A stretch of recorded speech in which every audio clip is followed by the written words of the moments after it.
everybody's here, let's kick it, turn it over to Astor. And we went through that already.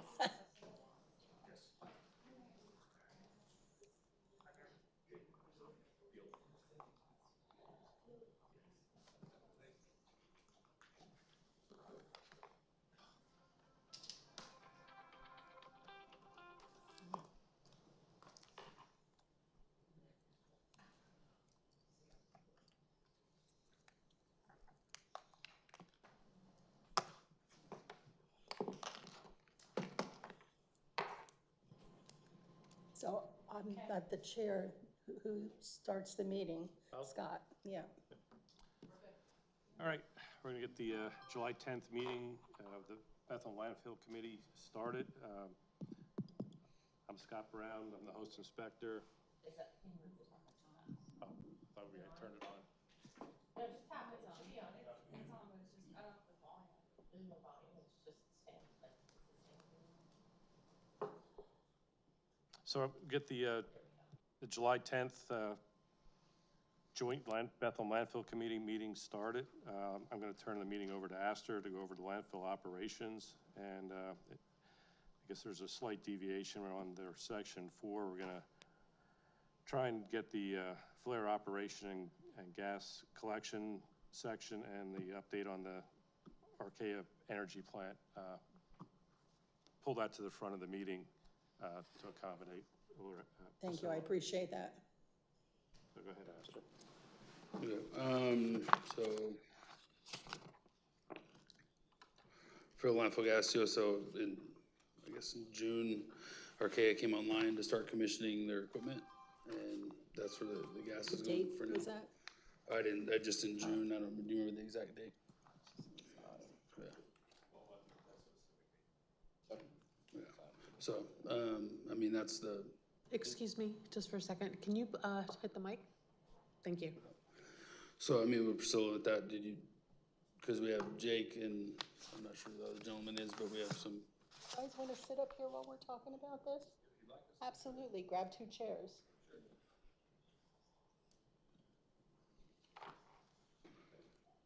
Oh, here's That's for Matt. just introduce your name into the record. Thank you, council members. My name is Fielding Lewis. I'm the Director of Operations for Archaea's RNG. And I'm Jake Padula. I'm the operations superintendent for the facility. Okay, thank you for coming. We appreciate that. thank you for having us. I'm Priscilla DeLeon, by the way. Thank you for coming. Thank you for coming. I know this is your first time, so we appreciate it. I'm Victoria Optoff Cordero. I'm also on council. Nice to meet you, Victoria. Thank you. So I mean, usually we just talk about the gas going to the flares. So I don't know if you had questions or what it is specifically you wanted to discuss. If you could give us a history of like when you presented this plan to council or the township and like, you know, where it started and to where we are today. I'd like a history. I'd love to give you specifics on where it started at, but that was before mine or Jake's time. Okay, So, which is a timeline of? I started with Archaea a few years ago. Okay. Large background in a lot of similar industry. But the facility, I do believe, was in the works. Oh, yes, yeah, I know that, Several years ago. Right. Jake, the same. Yes, yeah, correct. I started October 22, I think, so. I can give you a ballpark. It looks like towards the end of 2019, 2020. What did? It was when they first kind of made.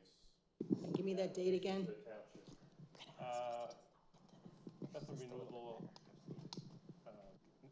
of natural gas facility preliminary final plan land development plan dated July 22nd, 2019, and revised February 24, 2020. That was one of the, I think it was one of the first submissions that we had with council had seen. And there's another Martin letter that we had around that same February 26, 2020, and a preliminary final land development plan was submitted to the township July 22nd, 2019, and revised March 11th, 2020. So when did council approve that then? I don't have, I just. don't have that. Yeah, I don't have that. Okay, so the March date was what? March 11, 2020. Okay. So I don't know, I just want a timeline to where we are now and to get right down to it.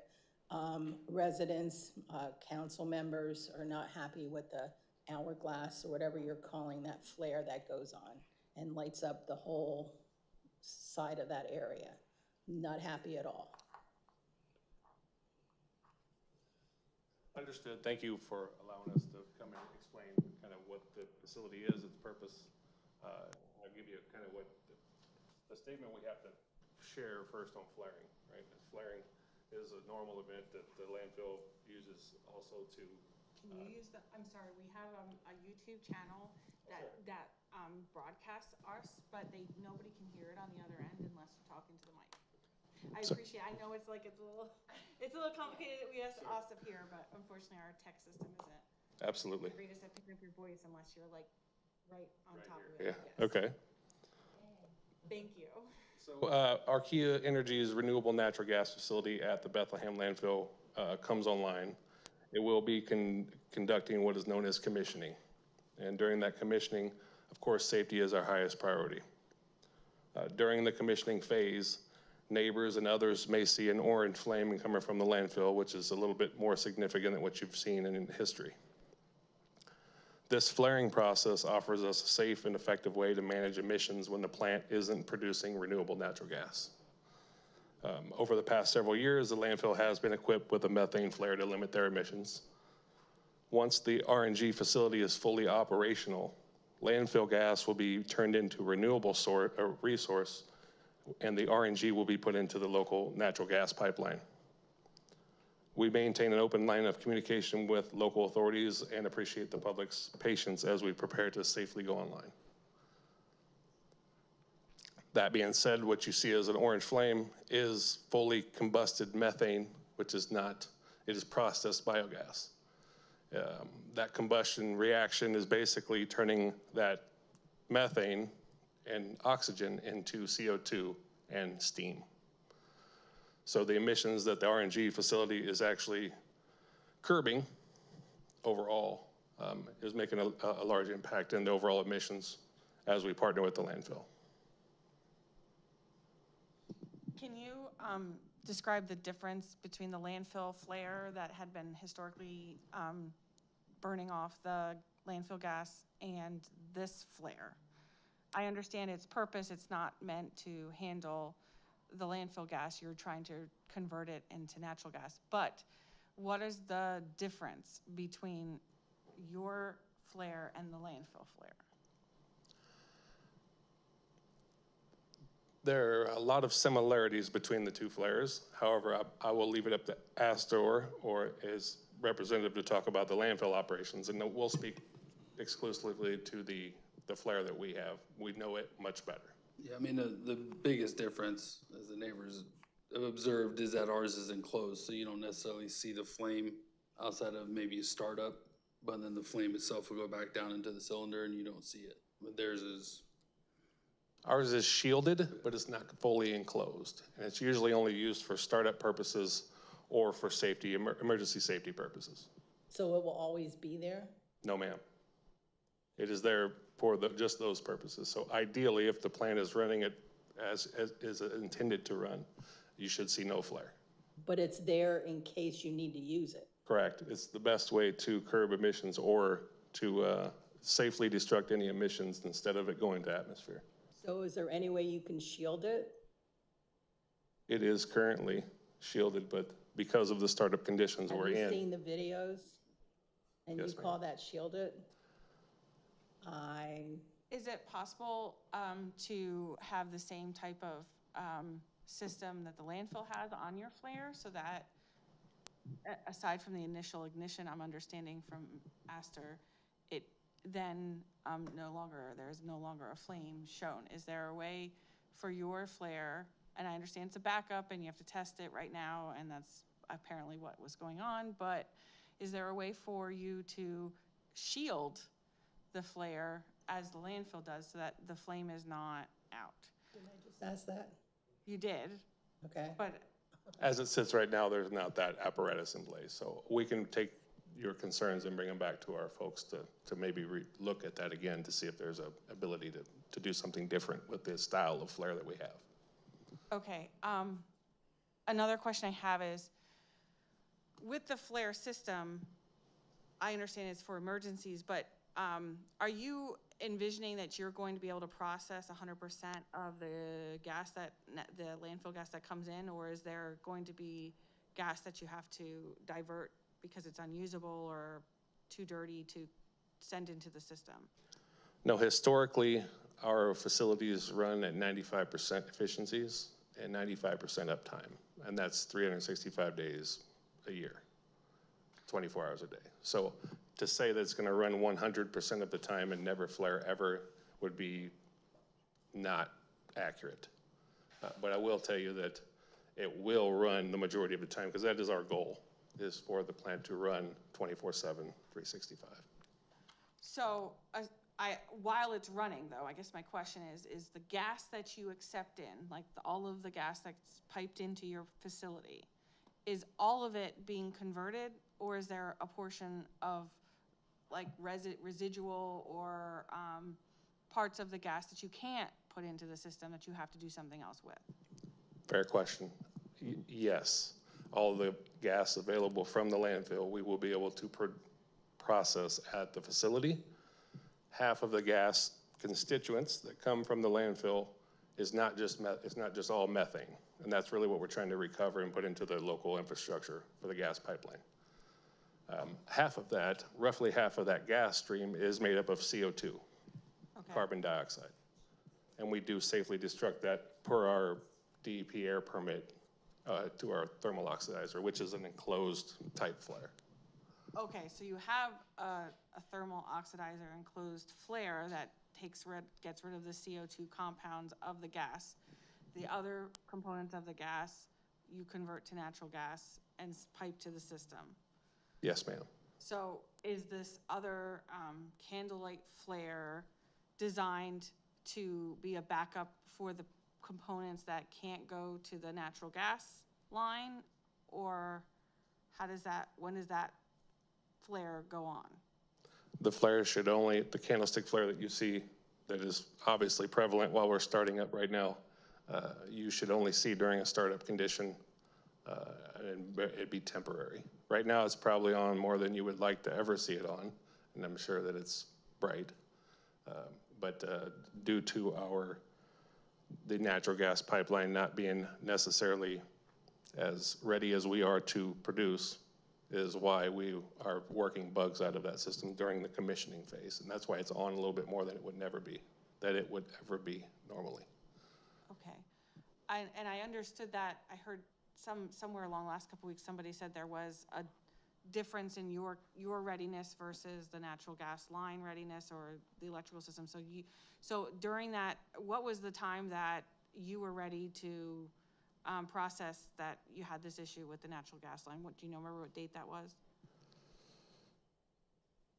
I do not have a specific date at this point, like but a I week can get that information to you and the council. Okay. Can you say whether it was like a month ago, 2 weeks ago, 2 months ago? It's been at least 2 weeks to my knowledge. Okay. Maybe a little bit longer than that, but I wouldn't say we're too far beyond what that timeline is currently. Okay. And during that time, you were accepting all of the gas from the landfill, but you couldn't send it over. So is that why the flare was burning? Correct. That's part of the commissioning phases. There's a lot of equipment that has to work together for the plant to work as one. Okay. And while you start equipment up newly, you make sure all of the so-called bugs are worked out of the system. Okay. So it runs like an engine runs in your car. So you keep on referring to a commissioning stage. Can you describe what that is? Sure. When you first start up a facility like the renewable natural gas plant there are several pieces of equipment and components that have to work together as one for it to work properly. And when you start everything up at one time, Some things don't work as intended. Maybe there's an electrical issue, maybe there's a mechanical issue, maybe there's an instrumentation issue. So during that time, we would flare the gas that we are processing in order to mitigate those issues, fix them. So when we do go back into processing, we're able to do it consistently. So that's a commissioning portion. Was the flare operating as it had been designed to operate during the 2 weeks that it was flaring, or at least 2 weeks? Yes. Were there New any, flare or the old flare? The old flare, his flare, okay. your flare? Yes, if I'm our just gonna say your flare versus landfill flare, I'll distinguish. I know, I would just, if we're not processing gas at the facility and our flare is not lit, then the landfill will be flaring their gas. Okay, so wait, say that again? So if we're not processing it, it's going to pipeline, or we're not flaring it, the landfill will See, flare and that their was gas. always my understanding when this was presented back in 2019, 20, whatever, that there would only be two flares, yours, or I shouldn't say flare, the old flare, and then your facility, and your facility would handle whatever the amount of gas was, or methane coming out of the landfill. But then if there was an issue, it would go back to the old flare. That's why they didn't want to dismantle the old flare. So that would handle it. And then all of a sudden, we see this like 8,000-foot flare, or, and wondered, I had no idea that was going to be there. That's our flare that you can see visually, and the landfills is enclosed where you cannot see the flame. Right, I understand it was enclosed, just like the sewer plant is open. You can see the flare. Right, Yeah, the open candlestick style flare is ours. right. can you, I just had a question about the flame on the flare. I think you have the video. Can you play the video? Some of what we've seen is that the flare is operating at like a lower height, so to speak, of the flame. And then at some point in time, it like blows up high and then like lights the sky up like apocalypse style, like bright orange, and then it comes back down. So like somebody looking at it from afar Understood. would like feel like, oh, maybe like a meteorite like hit the ground and it went up, or who knows what it is. But I just want to I want you to see at least what the videos that we've seen and observed. Is this how the flare is intended to operate when it's being used? It is. The That's like the lower fluctuation, level. the fluctuation you're seeing is just different pressure going to the flare. So as gas rates go up and down as we're compressing gas, so you'll see that it may get bigger and get smaller at times, but it is operating normally, yes. Is there, I've never seen the landfill flare fluctuate like that. Is there a reason why, like you said, the fluctuation of how much gas is coming through, is there a way to control that so it's not fluctuating in the height of the flame? You can control the flame? Yes. Still part of the commissioning phase, I guess you could say. Is your design intended to regulate the flame height so that it's consistent? I'm sorry, can you repeat the question? Is your plan intended to regulate that flame height so that it stays in a consistent height? It's not like changing. Our intent is for that to be a little bit more regular if it is on in the future, but because of the commissioning phase, we are working through different issues. You may see it fluctuate as it is right now. Okay, so was there an issue with the regulation of it? Like, so I guess what I'm trying to get down to, is it intended to be regulated and it just that there was a concern or issue with it being regulated, or is it's not regulated, but we're gonna look into seeing how we could regulate it? We understand it's probably a concern for those that are not up to speed on what the process is. Our intent is to minimize that flare being on altogether. So in the future, if it is on, it should be fairly consistent and regular. Right now, because of our commissioning phase, Okay. it may regulate a little bit as you see there. And especially gonna be prevalent or easy to see at night rather than during the day. Right. I mean, our fire companies have gotten numerous phone calls. Yeah, I think, at least I had asked the fire company if he could, his name is Ty Johnson, our fire chief, and I asked him if he could, provide me, like, how often he had been called. And he said he went 6 times this year. One was for an alarm sounding and 5 for the flare. So like, if we had the flare going in the last 2 weeks, approximately, they've been called 5 times. I don't know, what was the police also provided a list of what they responded to or had to respond to. And I appreciate the information. I would think our expectation would be that you either, if you haven't had it in your plans already, to put in your plans that you will regulate the flare so that it doesn't go above tree height and that it stays at a consistent level when it's used.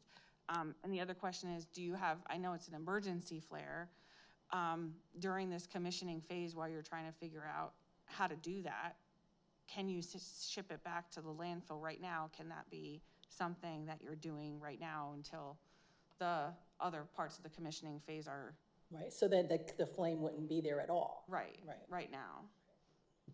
And unfortunately, as we process gas, that is coming from part of our facility, passed from the custody transfer point from when they give us the gas. So that gas going to that flare is not necessarily routed to be able to go back to their flare, nor is it rated for their flare. It's a high purity methane is what you're seeing there. That's why it's so bright.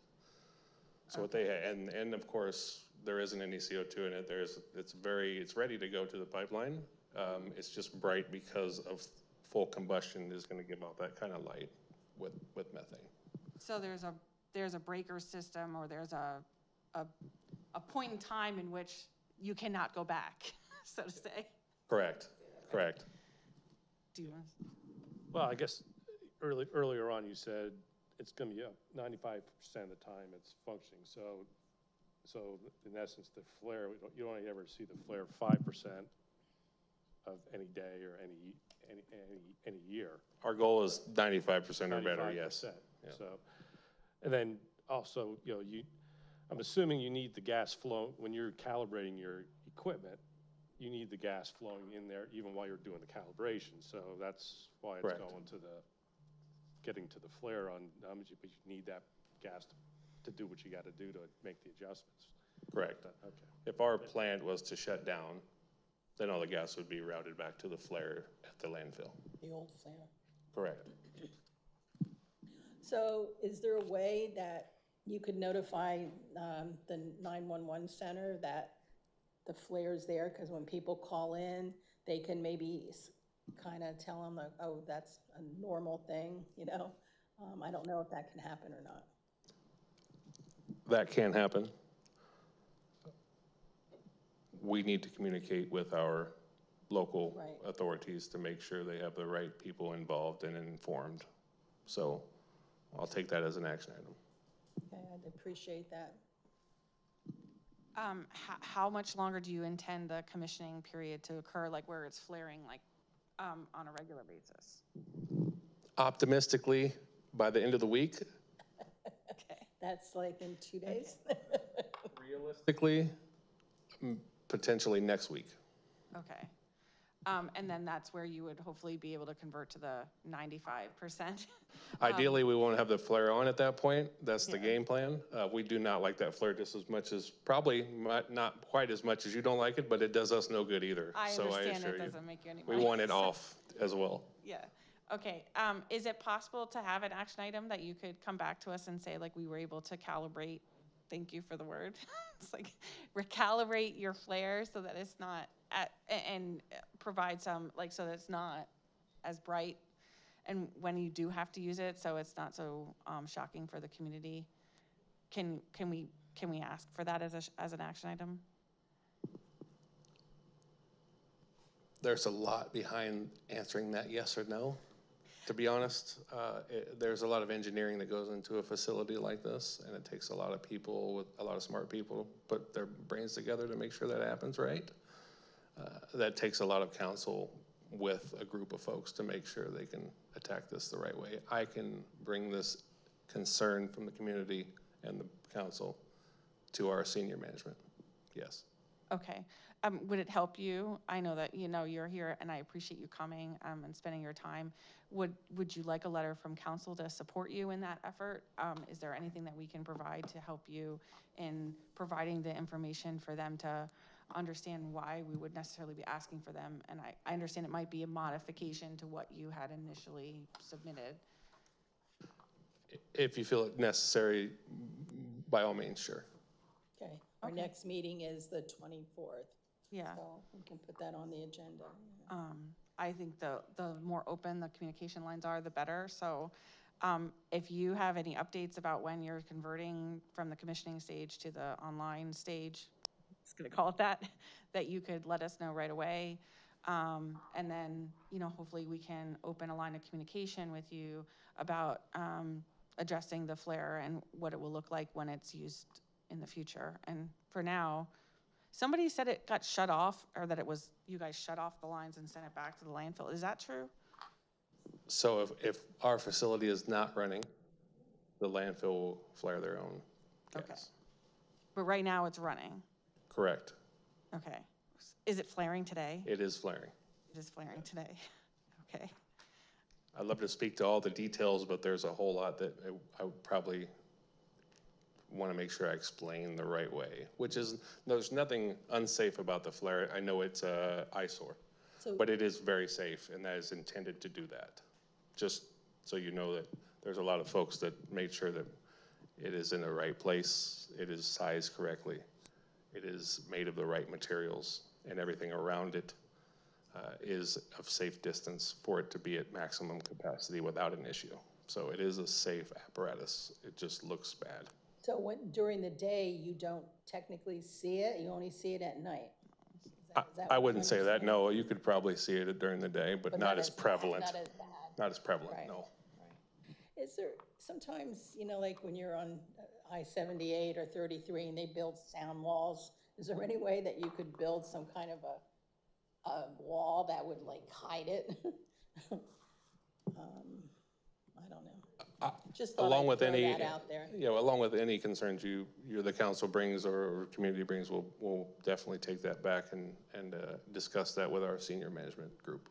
Well, and you are invited to come to our meeting on the 24th, Sure. so. Matt McLaren is one of our landfill committee members as a resident. He just came in. I just wanted to make sure that no, it's okay. I just want to, so the area gas representatives are here and they're giving us explanation of the flare. So I don't know if you had any questions about the flare specifically, but I just want to make sure you. No, I went on a wild goose chase with my son. We were out on Easton Road and I see this flame and I'm like, oh, that's gotta be a fire out at the warehouse. It's a real foggy night. We go down, I'm like, I'm an idiot. You know what I mean? We chased it all the way down through it. I mean, that night, it was just, there was so much fog in the air. It almost seemed like something was. Like from outer space.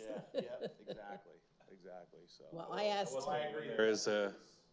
When there is an overcast sky, it's probably going to be more prevalent than it would normally be, especially at nighttime. Oh, yeah, because you had the glow of the gas facility's lights down there too, so it was like, the whole sky was orange over there. Well, just to let you know, Matt, you didn't miss the whole meeting. I asked to have these two items put up first because I have to leave in about 5 minutes. Perfect. So they graciously accepted that. So.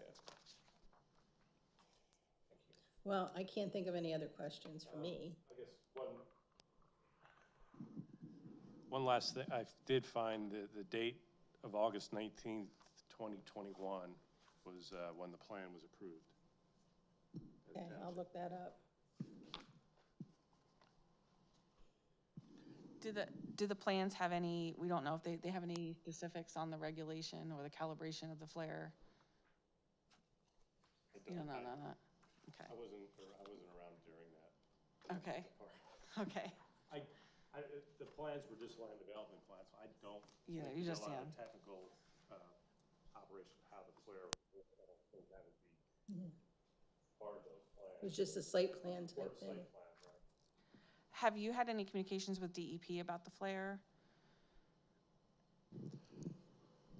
Specifically me, no. Well, your company, I don't, I mean, We have to, in order to build a facility of this nature and to have a flare in general, you have to have an air permit that is approved by the Department of Environmental Protection.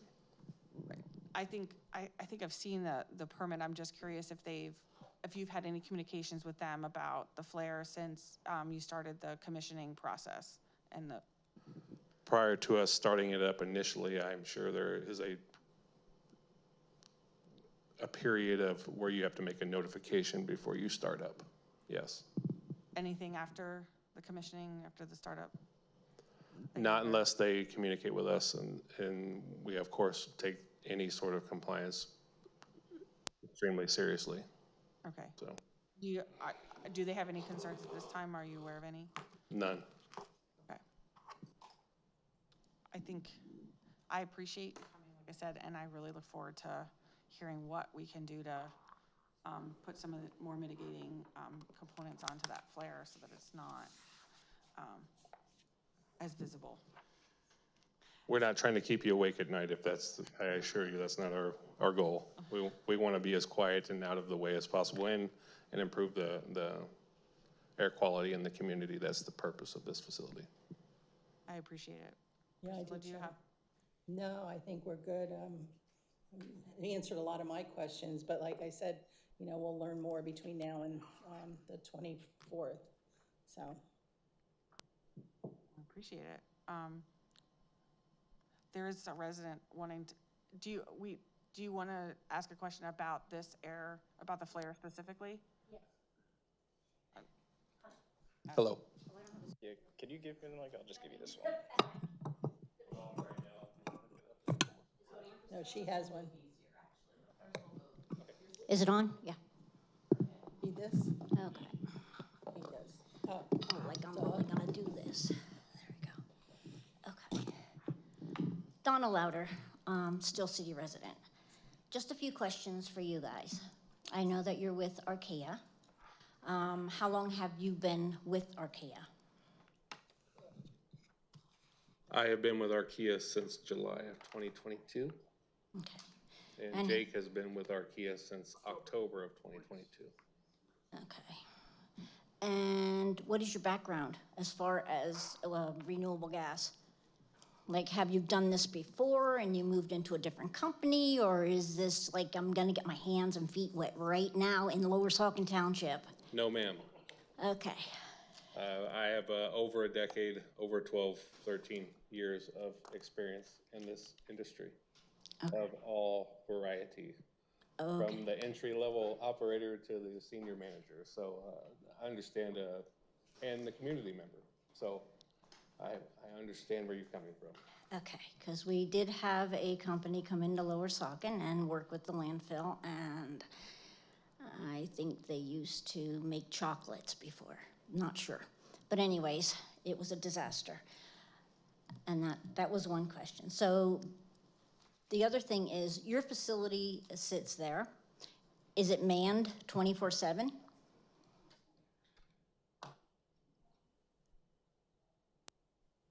While it is running, there is somebody there, yes. 24/7? Right now, yes, there is somebody there. 365? We haven't gotten that far yet. Okay. To be honest.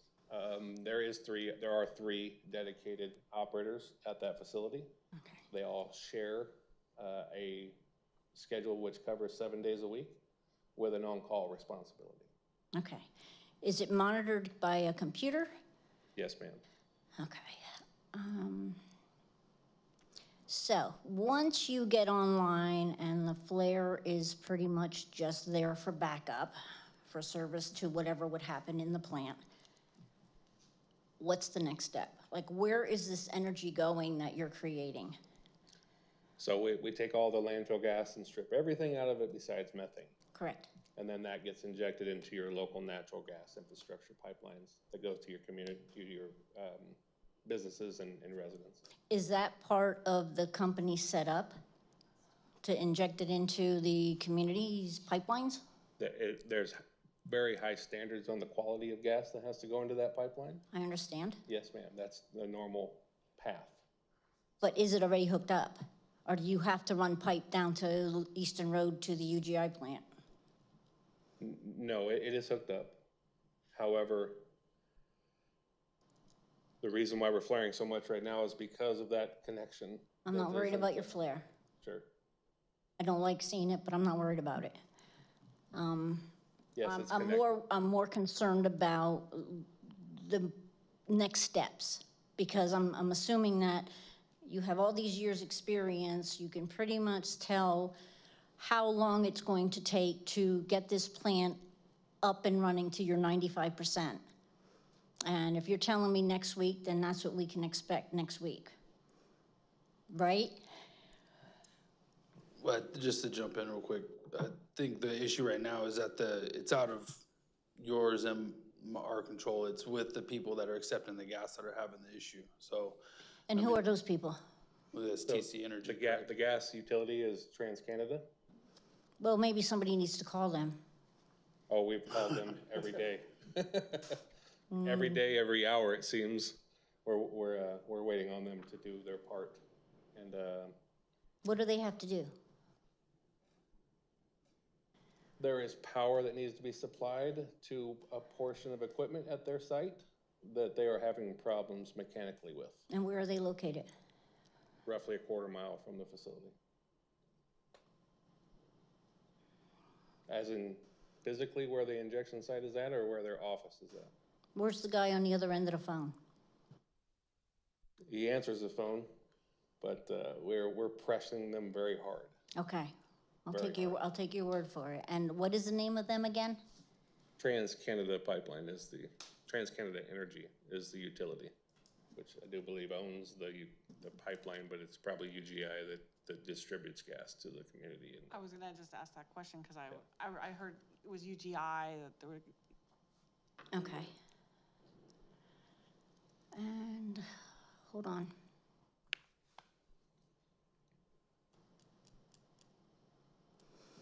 I think I'm good. Okay, we look forward to your report, and maybe the TransCanada Energy people can have a report too. we hope so. I do too. Thank you for your time. Thank you.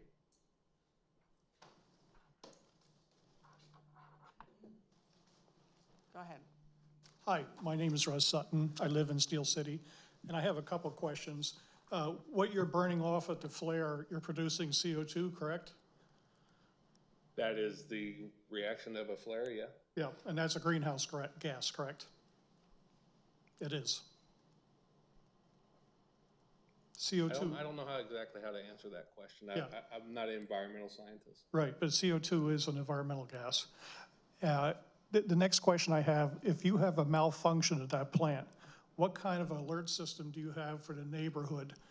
Because I've heard sirens going off a couple times at the plant, not the plant, but the dump, and I didn't know what the sirens are for. But what kind of emergency procedures do you have to warn the neighborhood if there would be an incident there or a gas leak?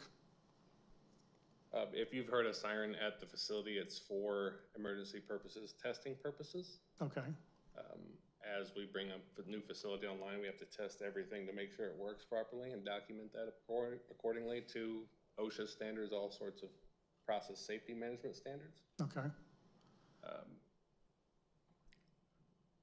By alerting the community, we would alert our emergency personnel in the community, and they would alert the community if there is a larger issue. larger issue. Yeah. Okay. The main reason I'm up here is not about the flare, but my problem is with the vulture problem at the landfill.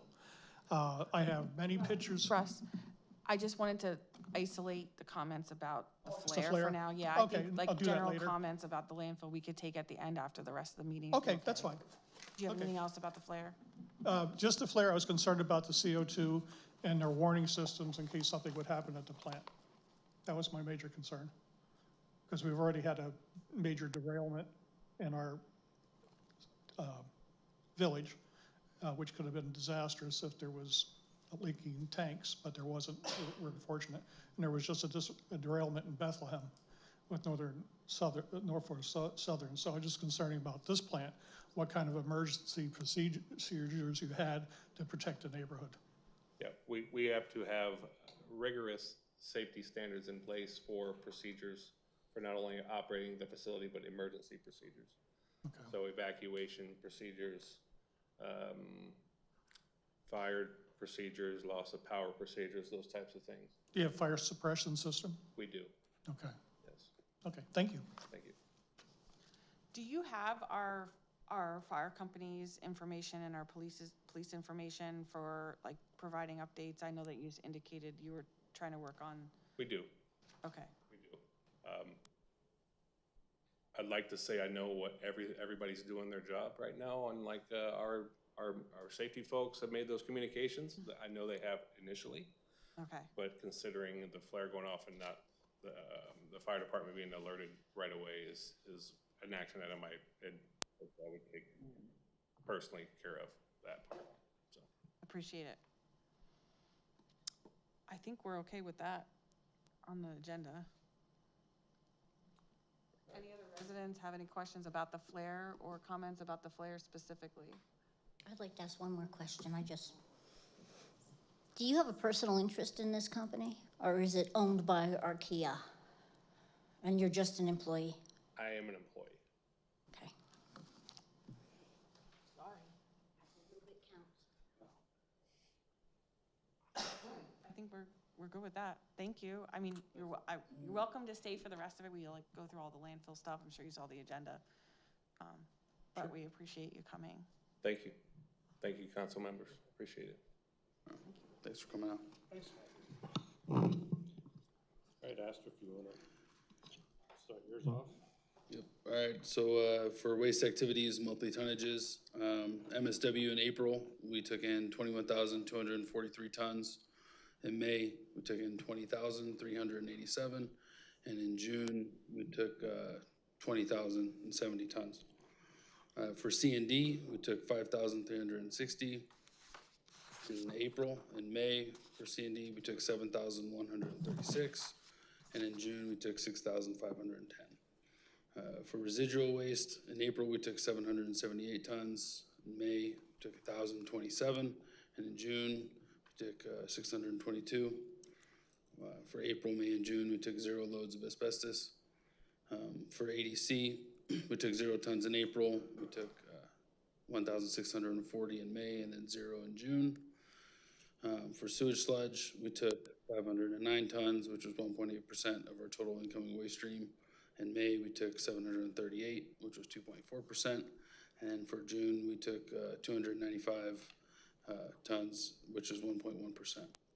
Our out-of-state waste, in April, we took 14,058 tons, which is 50% of our incoming waste stream. In May, we took in 14,268 tons, which was 46% of our incoming waste stream. And in June, we took 11,358 tons, which was 41% of our incoming waste stream. For recycling loads, in April, we took in 7 that came through. 71% were Lower Saucon residents. In May, we took 8 loads recycling. 75% of those were Lower Saucon residents. And then in June, we took 6 loads recycling, which was 83% Lower Saucon residents. Our recycling is picked up by Republic Disposal and disposed at Green Star Recycling in Northampton. Form use submittals, Gilbane Building Company was April 30th, 2024, approval date. Contaminated soil, Sarah Met LLC, ceramic waste was approved May 3rd, 2024. Gilbane Building Company, contaminated soil was approved again on May 8th. Sir, just to clarify, I want so everybody understands, when you say approved, it just means that you got approval to accept it on site? Correct. So that those items went into the landfill, just one? No, that's not automatic. It just means that that company submitted an approval for us to take it if they did bring it. Oh, okay. Correct. Yeah, sometimes depending on what, like with the Lock Shed Drake wastewater treatment plant, a lot of times it's like for us with our leachate, we have to have a backup disposal option in case something were to happen with our main option. Mm-hmm. And so with a lot of places, that's all they're doing is making sure that if something were to happen to their main outlet per se, that there's a backup plan. So just because it's approved doesn't mean that we took it. Okay, so we don't know what happened to these items, we just know. I would have to go check the records, yeah, but these are the ones that were approved, which are all, so when they're submitted, they're all sent to the township. And when you say, and so they're approved, meaning The DP approved for us to take it, yeah. to be disposed of, but you can't say whether or not they were disposed I of. could if I looked into it, but I don't know off the top of my head if I did or not. I'd have to check. Okay, that's great. Is it possible, next meeting you could have that information for those items? Sure. Thank you. Yeah, no problem. So NYC, SCA, contaminated soil was approved, May 31st, 2024. It's there 3 times. What is that? Yeah, 3 separate. Oh, okay, all right.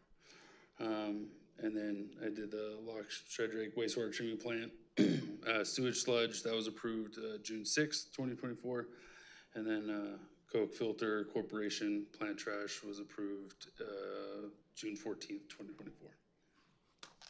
Annual groundwater trend analysis, the second quarter sampling event was May 13th through May 17th, 2024. Correspondence reports, there was a revised Q1 groundwater report that was submitted June 4th, 2024. For landfill operations, DEP protection inspections on April 12th. We had Matt Vipon, Amy Falch, I think it was Aaron McNulty, and then Kenny that showed up. And then we also had the engineering inspection with Matt Gagowski, April 12th. May 13th, we had Amy Falch, Matt Vipon, and then Colasar that were out on the May 13th for the DP, and then May 22nd, Matt Gagowski came out for the engineering inspection. June 12th, we had Vipond, Ariachi, and Jenkins that were out for DP inspection. I think Ariachi's the new air quality guy, right? Yeah. So, and then June 14th, Ariachi was back out again. Again, that's the new air quality inspector. And then June 20th, we had Matt Gagowski, which is the engineering inspector for DEP. Post municipal inspection, we had Scott out April 4th, April 18th, and then April 22nd, May 2nd, May 16th, June 6th, and June 20th. For commercial waste vehicles, in April, total number of trucks was 2,580. In May, we had 2,827. And in June, we had 2,724. Can I just ask a question about trucks? Sure. Since we're on trucks. Somebody recently emailed the township and asked about status of trucks coming from Island Park Road, Lower Saucon, like down up that route as opposed to the 78 route. And then our manager brought like our minutes from January. I'm just trying to remember. My understanding was if it was a local trash hauling truck, they can come from any direction, any place. But the permit requires like a dump truck or an 18-wheeler, anything that's a large truck like that to do the 78 to 412 Shimersville Apple Butter route. Right? Yeah, the way that the traffic compliance plan works, yeah, I mean, so any customer that we sell to, we advocate for them to do the route unless there is, say, you know, like if they're picking up the trash on Cherry Hill Road, for example, obviously they'll come from right there. Like the local but there's trash also a lot of they can trucks go too, from anywhere. like with the, was it SES? They have their spot. I know their trucks drive up that way, back and forth. Strin, their trucks drive back and forth up and down that road. There's a couple farms over there, so, you know, again, if there's suspicion or somebody thinks that those trucks are coming for us and going out of the wrong route, you know, for somebody to let us know to look into it would be helpful. Yeah, we just got a request, and like some of them are local haulers, so I think that was but there were the report of what I think Shrin, there was like a list of 5 different companies again that, and I spoke to the resident and I explained to them that if it's a local trash hauler, they can come from anywhere and they're okay. It's okay if they come down Lower Saucon Road that direction. But she was reporting that they were dump trucks.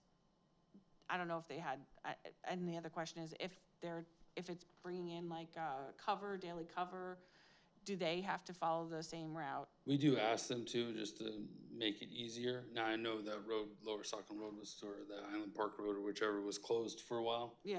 So I don't know if what work was being done over there that trucks might have been coming back and forth from, that again, may not even be associated with us. That's why I say if there is an issue, if people let us know, then we can look into it and ensure that they're coming from us, or at least let you guys know so you have an answer on if those trucks belong to us. And if they do belong to us and they need to go a different route, then we can address it and we can go another route. Okay, yeah, so I guess I'm just providing you the Yeah, report that there's, Okay. I think, Because again, Shrin, I mean, that's outside of my purview. I don't operate Shrin. The SES trucks, I'm not responsible for. when you say you're not, like, so is, I don't manage Shrin. So if the Shrin trucks are driving up Apple Butter and taking Lower Saucon to get to Shrin landfill, I don't have anything oh, to do you're with that. saying, no, but no, these people, I think they're. Because I people mean, are I worried see they're them go coming- that way, and then Swint's right up the road too. I mean, I guess Right. my thing is just because there's a truck on the road doesn't mean it's affiliated It's with from me. you. So unless somebody lets me know, then there's not a whole lot I can do about it. Okay, let me just, Master, with the Main Street Freemansburg closed, are you telling all your truckers to come all the way down 78 through Hellertown? But that's the way they're. Some of them get off 33 and come through Freemansburg, and that's gonna cause a disaster for the folks in Freemansburg. Yeah, well, they're not supposed to be doing that either. So again, that would be local. Technically, it should be for local. The people that are like Whitetail picks up in Freemansburg, so they would be coming that way. I'm talking trailers, tractor trailers. Yeah, and if you're seeing that, so I know the Freemansburg police have caught some of those guys and fined them quite a bit of money. But if you see that too, again, report it to us, and you know, we suspend trucks for that when we catch them. So. sorry, I'm just trying to find. But I did see that, Donna, that was.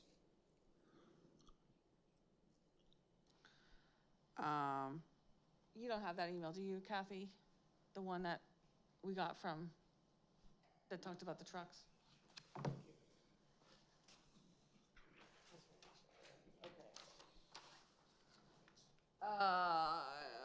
She listed a list of them.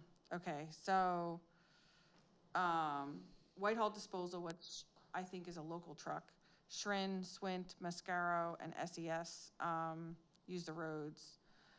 Shrin, Swint, Mascaro, all their yards are right there. Those are local haulers. So I just, if you could maybe put another reminder out to the. Well, and then Shrin doesn't come to us. Shrin doesn't come to you at all? No, they go to their landfill. That's 5 miles away from mine. So, wait, I think that they're going down. They drive, I mean, I do see them pass, like from my office, I see Apple Butter and they drive past us to get up to Lower Saucon to go to Island Park to go to Shrin landfill. Okay. Because they're all the same company, so. Okay. All right. Yeah, which that was kind of what I was saying. So if there is, getting that list helps me, because again, Swint's yard is half a mile from the entrance of the landfill, across from Red Barn Auto. Right. That's, No, I mean, yeah, I know so, where Swint is, yeah. The Whitetail, that would be us, so I can talk to them because, if they're coming from Easton, they still need to come around Okay. the proper route and not take the back road. So again, that's the type of thing where if you let me know who the hauler is, then we can reach out Okay. and then SES, their yard's on the backside of the landfill, so I'm sure they're going to and from their yard over there off of Riverside Drive there.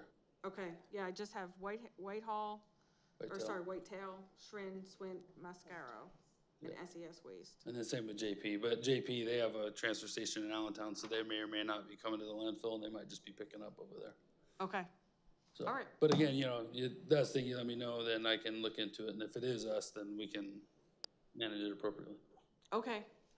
Thank you. No problem. Victoria, there's a friend of mine lives on the corner of Ringhoffer and Easton Road, and tractor trailers get hung up on that bridge, so I don't know if you want to check with the police department to see if you could find out who those trucks belong to.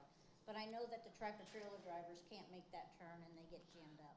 Wait, Donna. What? Can you come to the microphone to just tell me that again? I'm sorry. Sorry. A friend of mine lives on the corner of Easton Road and Ringhoffer. Oh, that spot. Right. So I know that there have been tractor trailers taking Ringhoffer thinking they're gonna get onto Easton Road. Recently. I'm not sure how far away they were. But I know her living there, she's the one who ends up calling because of tractor trailer now taking down the bridge to get onto Eastern Road, because they get jammed up, they can't make that turn. So I don't know if you want to check with the police department to see whose trucks those belong to. That bridge hasn't been out recently. That was a while ago, right? We put the new, No, you're not, you're too far up. Come back down, come back, Ringhofer and Easton Road. The Sportsman's Club? yeah, Okay. that turn there. There. Yeah, that's recently, I don't know, you'd have to check with the police department, but I'm just saying for, if you want to find out who the trucks belong to. Because like I said, they get jammed up there and then the police get called and then it gets whatever. thank you. Yep. Go ahead. Yep. Thank you. No, you're good. I think I left out overweights. So overweights in April, we had 55. We issued 44 warnings with 11 suspensions.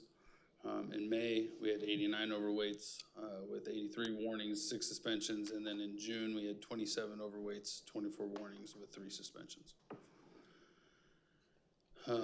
Flare operations for the collection, landfill gas. So for April and May, our flare was the main source for the gas system.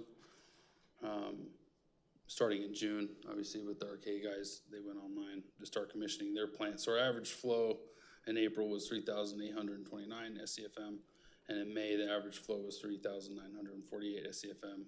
And then for June, when the flare was running, our average flow was 3,970 SCFM. And then it says this is based on the average of both the flare and the RK plant operating during that period. Either the flare or the RK RNG plant was taking off-field produced gases.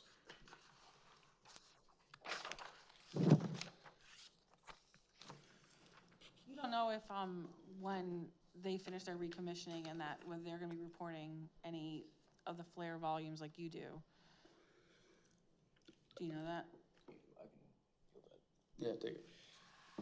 So they're gonna be in communication with SCS, and we will get access remotely to see their flows. So Okay. they are metering as well. Okay. So we are still gonna have to report that because that's greenhouse gas emissions. Right. So Okay, yes. so we'll get those, are you gonna be able to delineate area versus landfill? Well, if our flare is running, then we're taking gas, and if it's not. Right, no, I just meant like on the report, so we know. Oh, yeah, I can Okay. set that, yep. Thank Yeah, you. I would say it was separated just because it's gonna be 2 different entities there. Some I skipped over. So the total downtime for the flare in April was 1.2 hours out of a total of 720 runtime hours. For May, the total downtime of the flare was 0 out of 744 total run hours. And for June, total downtime of the flare for June was 0 hours, 0 minutes out of 720 total runtime. But that would include both us and Archaea. During Q2, the North Slope Road has not needed repairs, nor the swell, since we repaired it last. The abatement system continues to operate and discharge to the City of Bethlehem wastewater treatment plant. For leachate collection, we received our new discharge permit from the City of Bethlehem June 27th of 2024. Water carbon began discharging to the wastewater treatment plant July 1st, 2024. Radiation monitoring, there were 0 radioactive loads from April to June of 2024. Southeast room, so the construction activity, so waste operations have begun fully in the northern realignment 1. And then complaints. If I could just was interrupt received. real quick. Kathy, can you just double check to see that the township received the wastewater treatment plant permit? I don't know if we did, or if we didn't get it, we can request it. Thank you. Okay, sorry, go ahead, Astor. No, you're good. Yep. Water carbon, is that the? The PFAS, plant? correct. Yeah. So yeah, so water carbon, they're doing the PFAS treatment. And then, so they went online discharging to the wastewater treatment plant July 1st.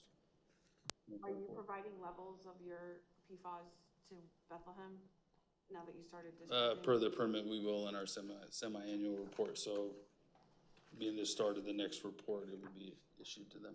Okay. Kathy, can you, if we have to do a request, can you ask that they send us their semi-annual PFAS reporting. Sorry, go ahead. Yeah, you're good. So, and then the complaints are attached, and then you have your leachate demand reports, which you usually just cruise through, so. And then if you have any questions on those, Cody will take those. You wanna go through the rest? What's that? Oh, I was asking Scott if he would What's go through that? his reports. But I'm sorry, I might have missed. You wanna go through the rest of the packet? Yeah, no, I was saying usually we get to Gotta your, finish up. we do the Sorry. complaints and then we have the stuff, but I know usually you do your report now.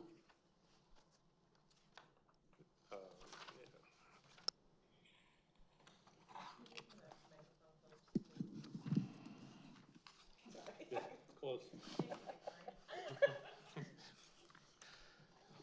Okay, host inspector reports, odor issues, these are all occurred during the inspections Astor listed previously, but April 4th, had a slight odor, a waste odor detected along Apple Butter Road between Ringhoffer and at Red Barn Auto. April 18th, no landfill gas odors were detected before or after the landfill inspection through along Apple Butter Road, through Steel City, and along Riverside Drive. May 2nd, landfill gas odor was detected along Apple Butter Road between the landfill entrance and the self-storage buildings. That was prior to the landfill inspection. May 16th, the landfill gas odor was detected along Apple Butter Road between the landfill entrance and the self-storage units before and after the landfill inspection. June 6th, a slight gas odor was detected along Apple Butter Road between Red Barn Auto and the self-storage areas, again, before and after. And then on June 20th, no landfill gas odor was detected before and after landfill inspection. There was a brief, I'm not sure if this is the right word, but pleasant odor in the area of Apple Butter Road and Ringhoffer Road. And I smelled like it possibly could be from the mister. You had your new blowers up, and I was wondering if it was catching a little bit of that down there. It was a nice odor that I never smelled. Yeah, I'm not sure. I know Cody and I have caught something over there. I don't think it was from us. Just like a cinnamony, I don't know, holiday type smell. It was interesting. Yeah. I don't know if that's what you caught, but I know Cody and I caught something similar and Definitely talked about it. Wasn't offensive. Yeah. Status of action items. April 4th, the design and contracting for the construction of 12 new gas wells was ongoing. Removal of sediment around the blue leachate tank was continuing. Construction of stormwater drainage channel north of Sediment Pond 4 was continuing. Placement of additional cover over the exposed garbage area was needed along the north slope of SE2AB. And repair of the damaged northern perimeter fence was kind of ongoing. That's just, as the trees fall, they fix the fence. It's kind of, April 18th, again, the construction of the 12, contracting and construction of the 12 gas wells, was still ongoing at that time. Removal of sediment around the blue leachate storage tank was completed, and there was just some cleaning of the mechanical piping around the tank that was ongoing. Construction of stormwater drainage channel north of Sediment Pond 4 continued. The placement of additional soil cover on the north slope of SE2AB was completed. And again, repair of the damage, any damaged fencing was just, that was still ongoing.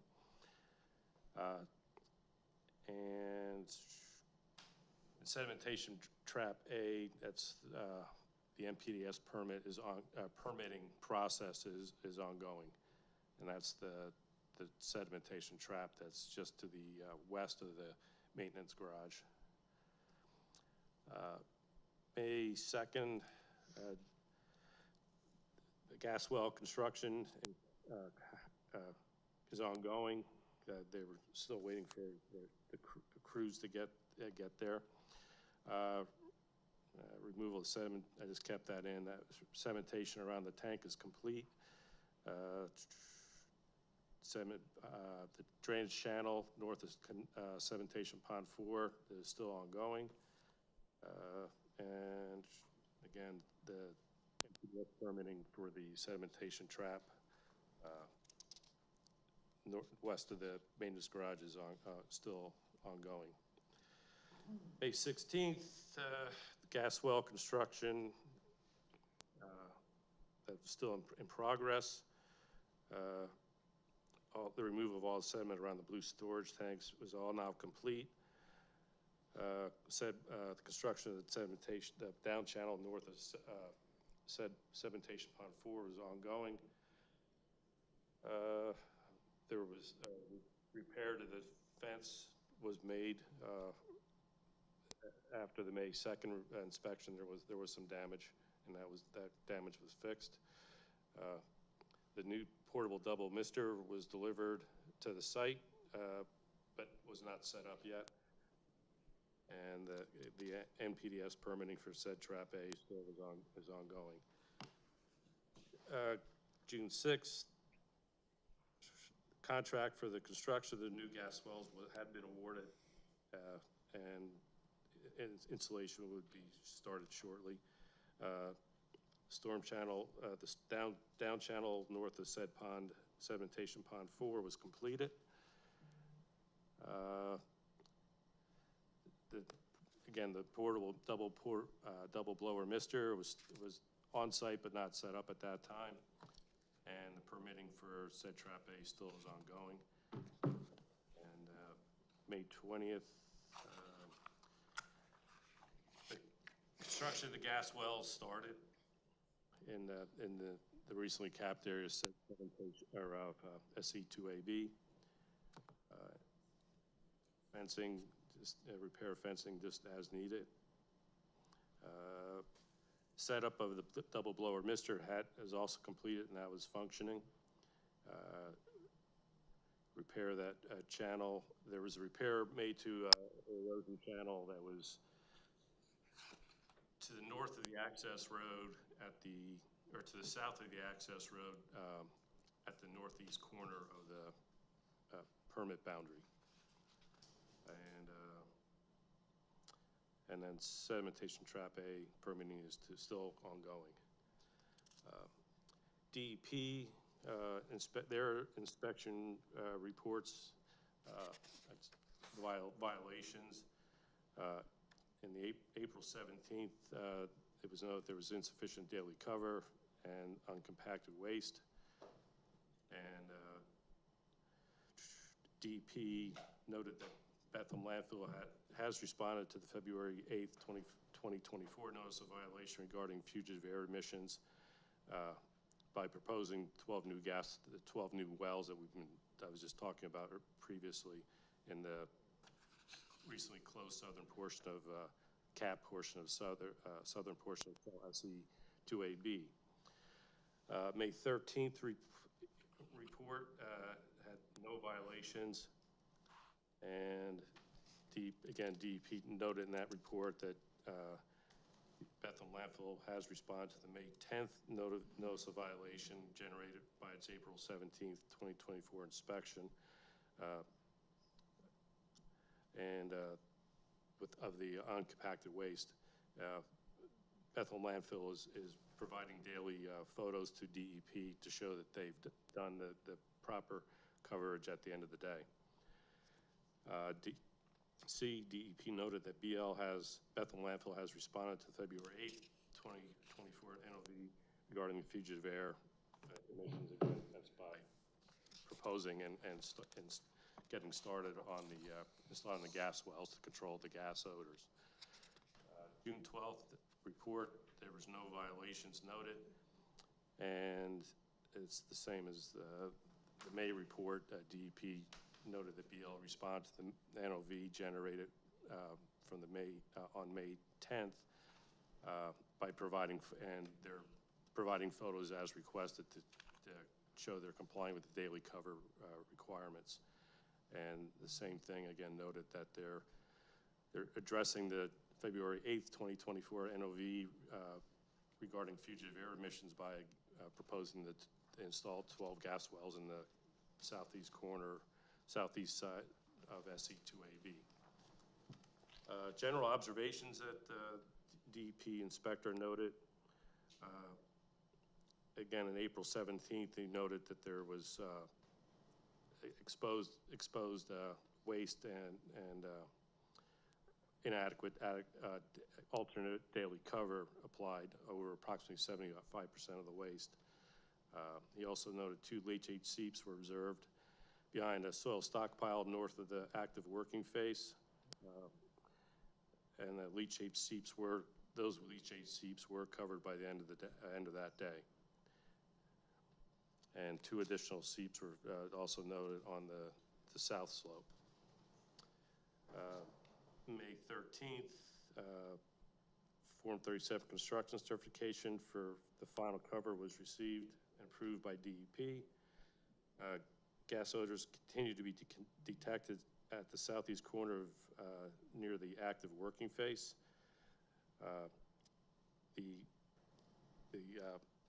foam alternate daily cover issue was discussed, and BL found that there were some issues with the container with some microbe bacteria. Yeah, that's how they describe it. Was actually kind of destroying the foam or making it not perform the way it was once it was sprayed out.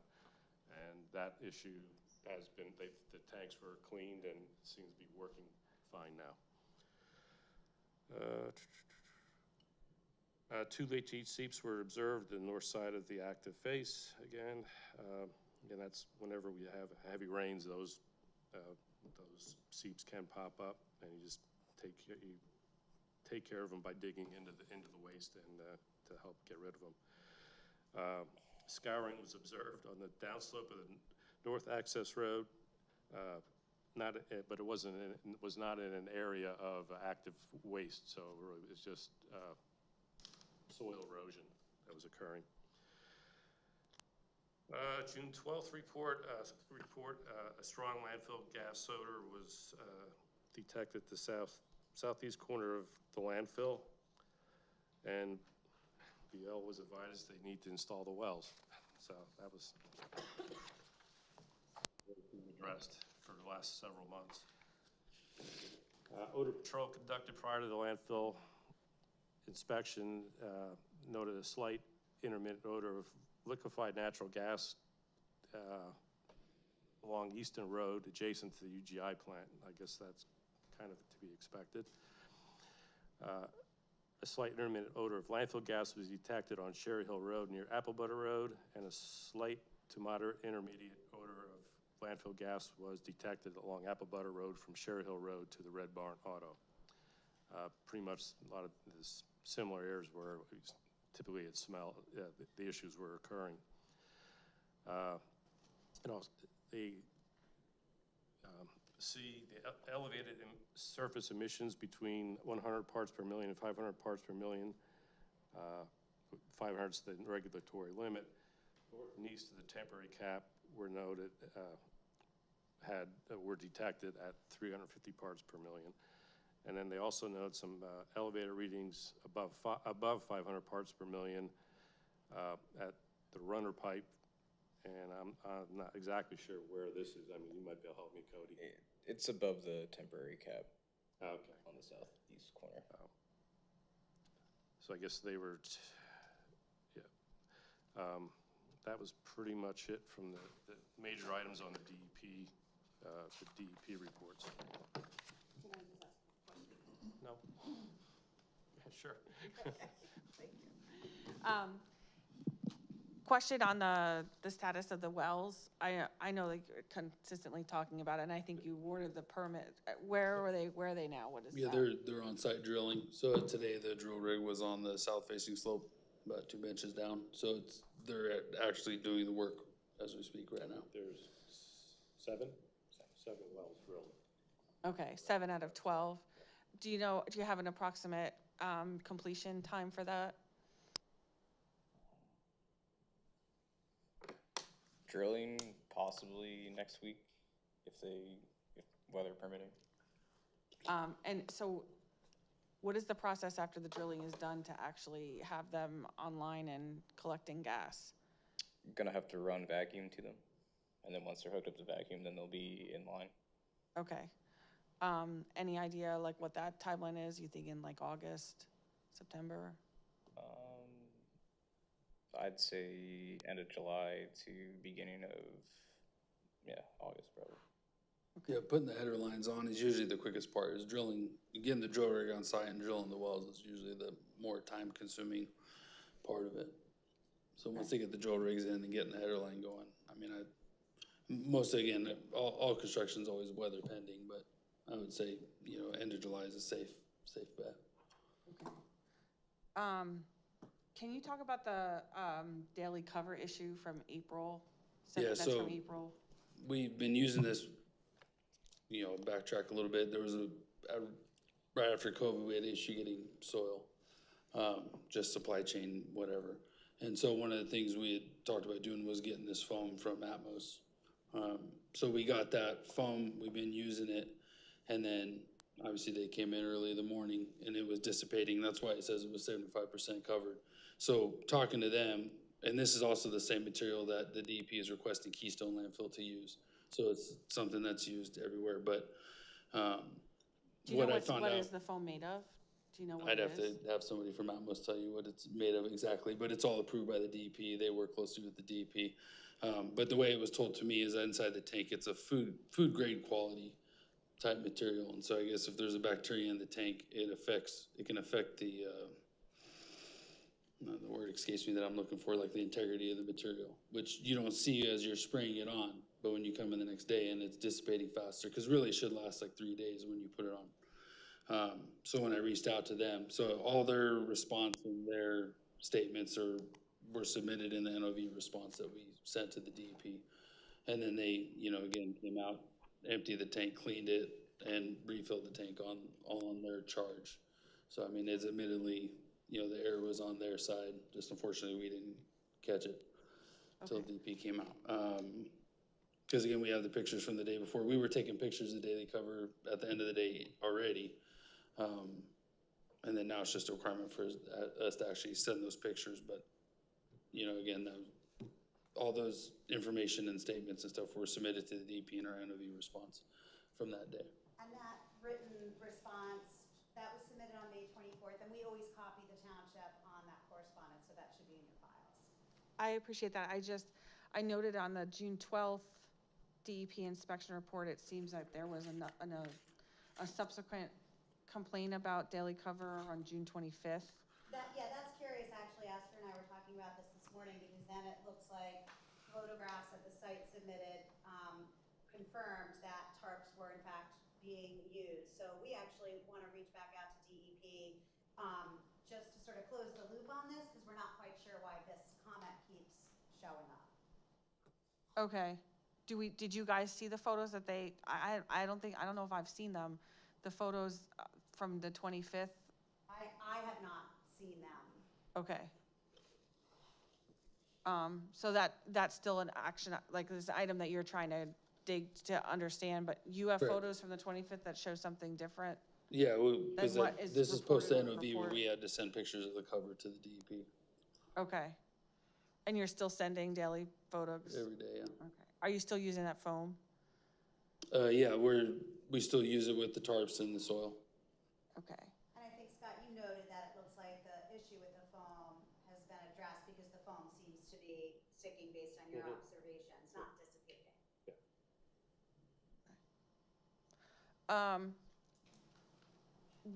What is the status of the misters? I know that they were saying, that are they online, the new misters? Yeah, everything's up and running. Okay. Are the misters like, what are they emitting? Is it like something that has some kind of scent to it, or? Yeah, there's what they call like an odor neutralizer. Right now I'm using one from Weaver, and then I was looking at another supplier I forget the name of them. They just came out and visited me. But they used to actually be NCM, then they sold to Atmos. I don't use Atmos's. Again, right now I'm using Weaver's, and then I might entertain this other companies. Okay, and that's stationed at the southeast corner? Yeah, so we have line sprayers on I guess it would be the southwest corner. We have the trailer and the vapor system on the south side, and then right now these new fans that we have, which are much bigger, and they have the ability to run for a couple days. So that way we can just set it and it runs. That one is up on the northern side, northeast corner. That's in the northeast corner, okay. So southeast, northeast, and then the southwest we have covered. What is the status of the northern realignment construction, or I think it, now We're disposing? filling, the northern realignment. Now you're disposing, okay.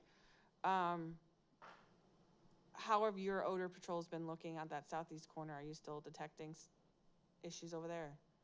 Yeah, there's still, like, when we're on site, it's been less, but there's still been catching it. Okay. Yeah, so that will, probably we won't change mitigating until they It's get not, those. okay. Until they get the wells. Once we get the header line on, we start actually pulling the gas, Take care of that. Do you have any questions? Yeah. So as part of So as part of the northern realignment construction, the approval from DEP, there were several action items attached to that approval. One being the notice of violation from 2020 on the final cover. Was that resolved completely? I have to double check. I mean, as far as they're concerned, yes. I mean, That's been done. Yeah. So that was resolved. Yeah. That's probably one of the first things we did have done. We were on schedule we're caught up to the schedule we should have been on. Where you're at, Yeah, okay. yeah. The other one was obviously the gas plant was to be fully operational, I saw, which I guess they're close enough, right? Yeah, that was the last thing we went back and forth on quite a bit with that one. And then the only other thing, all the borings have been done when does the wall construction actually start? The MSC wall is set in the schedule for later down the road. Later down the road. Yeah. And all those investigative borings have all been completed? I have to get the answer for you on that one. I don't know off the top of my I head. didn't see any, Yeah. they're still, I think, ongoing or being evaluated. And those, I don't really see anything. and typically when they do those investigative borings for what they require in the permit thing, do you witness those? Does Hanover witness those when they're boring? Or no, you pretty much, they hire their own geotechnical engineer, they submit the results, DEP reviews. Yes. So we have no outside firm that basically inspects this as it's going on. No. I think it'd be a good idea to have one for something like that.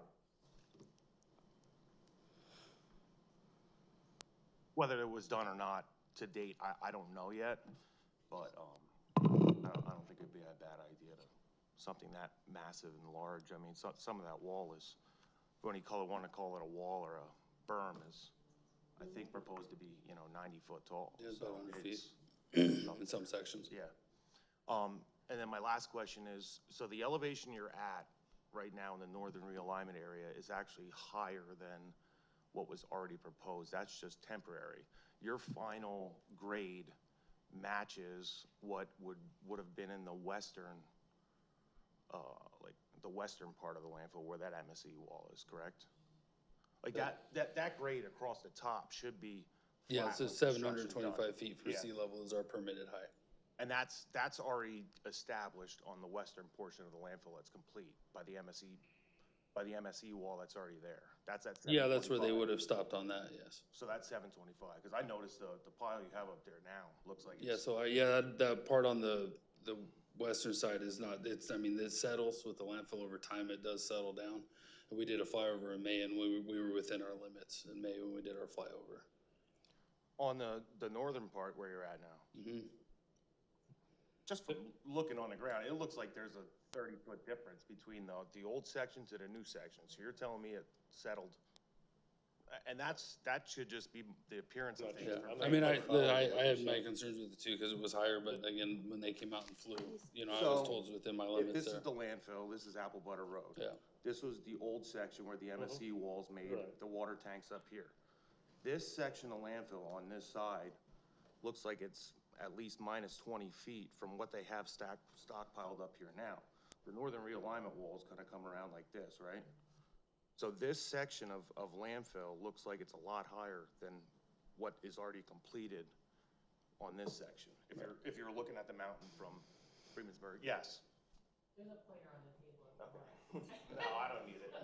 It'd be good if we had a side view from Freemansburg, yeah, it might be on that picture, but. And again, I know they just did the flyover, so that report So should be coming out soon. this has an as-built, basically, of a certain elevation of where we're at. And it's probably based, I would assume the tower has an as-built too. So you're telling me that this is at 725 right now? Again, Or close to we did the flyover, so the report should be coming out. Again, I can get that the next That meeting. information is all provided in the annual reports that we have to submit to DEP, and I think that the annual, and the way that it works is the annual report for the prior year is submitted in June. So I think it was June 1st, perhaps, that the annual report was submitted, but yes, they have to survey that and fly over it every year to make sure that they're I compliant. mean, they must have been close because they know, before the northern realignment cell was complete, it was getting tight up there and they were moving west and then they had surveyors, I was just flown or Yeah, surveyor come out. Ryan come out, yeah. And there was still some additional height that they could I mean, go, so that's. 'Cause we were doing a lot of It was sliver like- fills on the side and, yeah. I mean, I'm telling you, it looks 30 feet higher than what's there now. concerned that the northern. Well, right, but I mean, I guess what I'm saying is the new stuff, I mean, somebody was just out recently. Yeah. to Well, let that's them why know we they were could doing that. set, They had more room to go. Yeah. Yeah. Does DEP verify the benchmark that you guys have set, or does anybody else verify Well, that benchmark? The flyover benchmark. Yeah, I mean, that's something that, I mean, that's, That's we not got, through- I think the surveyor would have to seal to Yeah. that. The That's engineer what would seal DEP where they're at. I mean, that would be a Matt Gagowski. It's sealed. I mean, that's the type of thing that Alright. Matt Gagowski deals Yeah. with when he comes out.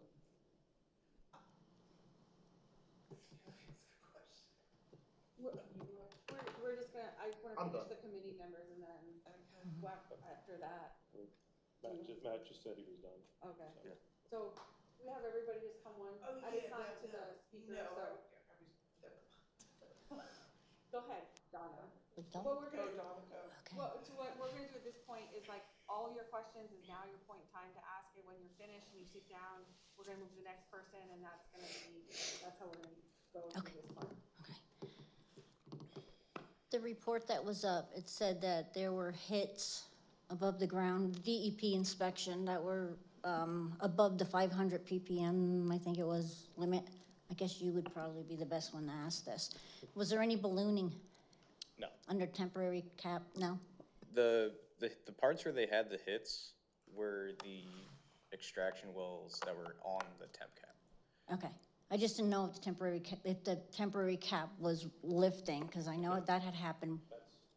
Years ago. That's on the far west side, where you're talking, just for this west part, you can see where the access road goes up. Yep. On the west side. Adjacent to that is where that used to happen. Right, I That's- understand, yeah. These are on the east side. Okay. I just wanted to ask if that had happened or not.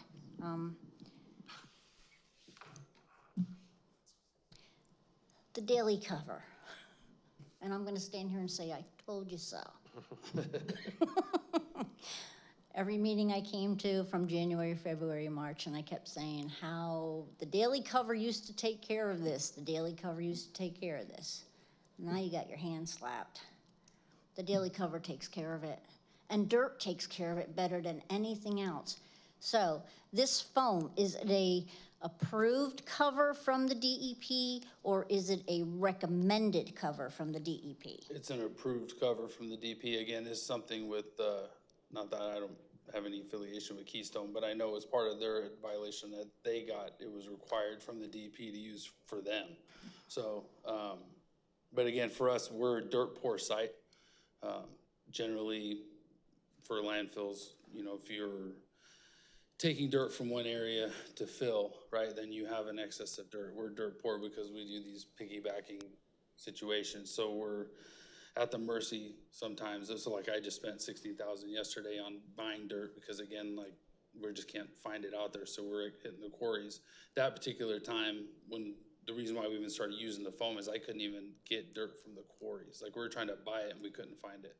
And then that's when we got the violation for the thin cover on the south side. Okay. Because we had all the flagging there. And then that's when we basically compromised with the DP of like, we'll have the foam as a backup. And then they added that condition to our, you know, with that NOV for that we would have 5 days worth of soil. But unfortunately, at that point in time, I just couldn't find it anywhere. Because generally I get it from Bayshore. But and again, as a dirt poor site, I find myself in situations where it's hard to get clean fill. Okay. And if you said this is to talk about anything else we want to talk about? Landfill related. Well, yeah. I'm not gonna ask what you're having for dinner. I don't care. Vultures. Protected species, understood. I also understand loud noises will make them move away. I also understand that if you disrupt their nesting, they will go away and not come back. But you have to be diligent about continuously making noise and disrupting their nesting. Trash day. Steel City is Tuesdays. They come visiting every time. In fact, I have video from yesterday where they were all over somebody's front porch, which is disgusting.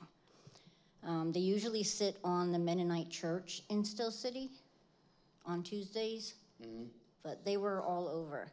I know they're drawn to the smell of garbage, and that's where we're seeing them, but they really are becoming a nuisance. I don't know, like, I know I reached out to you before. What is the status of getting any kind of resolution to getting them moving on to another area? Send them down the Shrins. Yeah, something I did reach out to the Falcon, or basically the depredation company that I'm working with, looking for options, adding them to the depredation permit. He didn't give me a whole lot of solutions. The only other solution he gave me initially, which I did see online, is I guess what they call an effigy. This is basically like hanging a dead vulture around to get him to go away. I don't know how great that is. To do what, excuse me? Yeah, that's what it's called. It's called effigy, and it's basically hanging a vulture.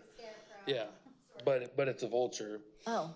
And I guess that makes them go away if you hang a dead one around. But again, Okay. That's just another complaint waiting to happen if I start hanging dead vultures around the landfill, I feel like. So Yeah. I'm trying to figure out what my options are to, do some sort of mitigation. Okay. So, I mean, now this morning, none. Garbage day was yesterday, garbage was all gone. So usually I'm guessing like Sunday, Monday, Tuesday, they're around. I don't know if people's garbage start to stink or if that's the time people start putting it out for their Monday pickup or Tuesday pickup. But that's when I'm seeing them the most. Keep looking around to see what you can do for us. Appreciate it. Yep. Thank you.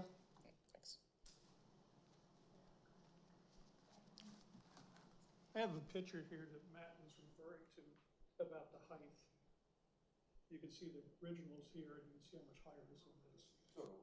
Yeah, I see it, and that's where I asked the question, because I see it too when I'm coming in. Yeah, yeah, I don't deny that. It definitely looks different. Right. When you're looking there, it looks like it's higher. But you're over there on Freemansburg Ave, I'm telling you. Yeah, no, I see it. I mean, my son practices baseball in Bethlehem Township, so I see it from both sides, and so that's why I had asked the question even to my engineers, but I'll continue to look into it.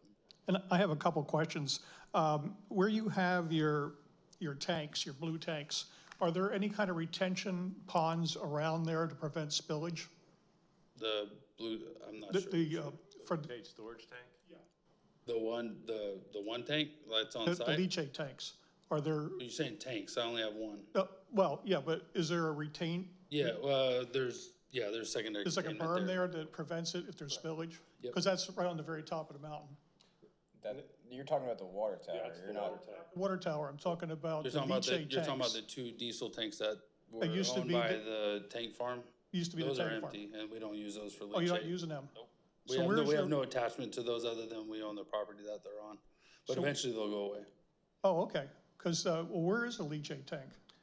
That's the yeah. blue tank you see from Apple Butter Road. Right, It's right off the road. That's the oh, okay. blue- that's across the So from you're not RNG plant. using those tanks on the top of the mountain? We don't use any of the facilities that are up on top. There's just, when we bought the land over there, that was part of the, was it Gilbert Terminal?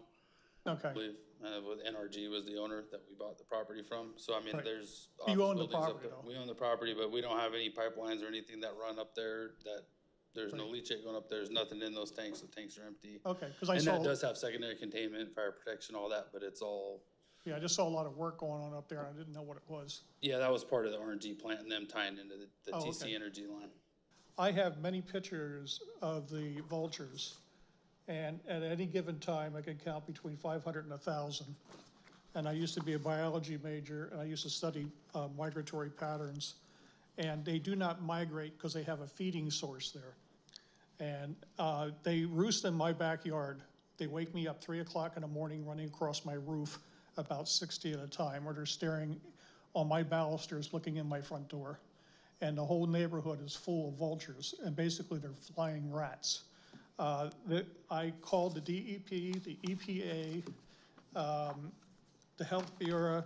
I spoke to one of the DEP newly, I forget her name, but she spoke recently.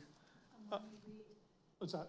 Amani Reed. Yeah, Monty Rees. I spoke to her personally, and she took my information.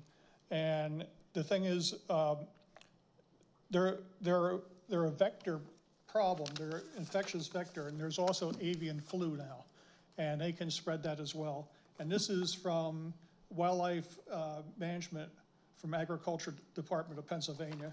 And basically, they say that property damage, they actually, my neighbors, they destroyed his chimney, a brick chimney. I don't know what kind of beaks they have, unless they're armored or what, but they destroyed his chimney.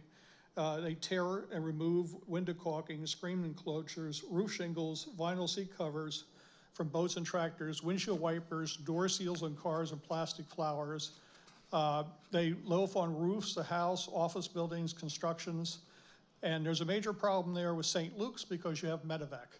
And one of them birds weigh between 3.3 and 4 pounds. One hit on a medevac, you're gonna take it out. Also, we're in the landing pattern of ABE. The landing pattern goes right over that area. And these birds can go up to 30,000 feet. So that's a problem as well. And they also have contamination occurs, coliform bacteria from droppings, entering water towers or springs from which residents draw water. So they're like a flying rat, basically. And I contacted the game warden, and she said I can actually get a permit to hunt them. Yes. So I'm applying for that. Right, and that's what, when I mentioned that earlier about the depredation permit, that's what I was talking Right. about as well. is Right, adding to that. and the problem is, that it's not just garbage nights that are there. They're there almost every night in my woods. And I have some dead ash, which I took down, but they roost all over my woods in the back. My woods in the back used to be green, it's white from their droppings. And I got bird feathers everywhere. And it's a major problem, it's a major health issue, and it's a major aviation problem with medevac. And I also notified St. Luke's and let them know what's going on as well, and they're quite aware of it too. All right. Can I ask a question? And you don't have to answer it if you don't want to answer it. I'm just curious, because I feel like I've heard you mention that this is a problem that has exacerbated, I suppose. I'm just curious, like, when did you notice that the vultures were There's becoming more. an issue? Oh, well, sometimes it's seasonal, spring, fall, but they're there all the time now because they have a food source. How long, but my question is, how long have you, Notice when the did you start to notice a difference? Because you've lived in Steel City for a really long time. 30 years. Yeah, I would say the last 10 years, they've increased in, well, the flocks have increased in size. So there's many more now than there used to be. I didn't see that many 20 years ago, not very many. Now I see hundreds. And they roost in Steel City because a lot of the forests are gone, and they have no place to roost, so that's where they're roosting, because we still have forest there. And it's very annoying to be woken up 3 o'clock in the morning. It sounds like 1,000 midgets running across your roof. And not only that, they'll tear your shingles off your roof as well.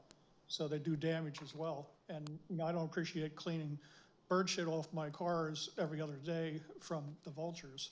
And also the mess they make of the whole area.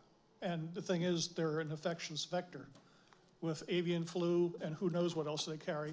And down on the playground, they've been all over the play equipment that the children use. They were covered. And the Mennonite church, I have pictures of that. Well, there were 60 of them on the roof because I counted them. But on the playground, on all the play equipment, there was vultures. It was an area about this size. There must have been 150 vultures sitting on the fences and all the play equipment.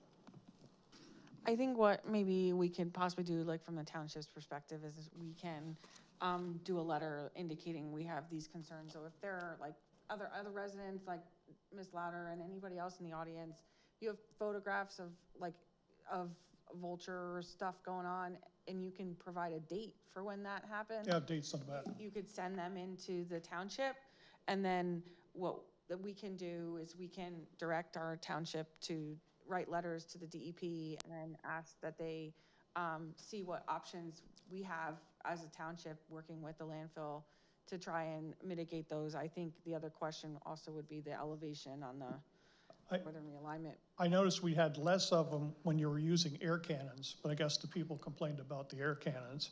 And they also, you had a falconer up there as well? I do have a falconer for the seagulls during the winter when they Yeah, come in. because and you notice a little bit of difference when they're there, but the air cannons seem to work. But again, people complained about the noise. Yeah, generally, no matter which side I've ever been at, the bangers usually draw complaints. So Right. that's why I turned to the falconer. So. Right. Is there a predatory bird for these vultures?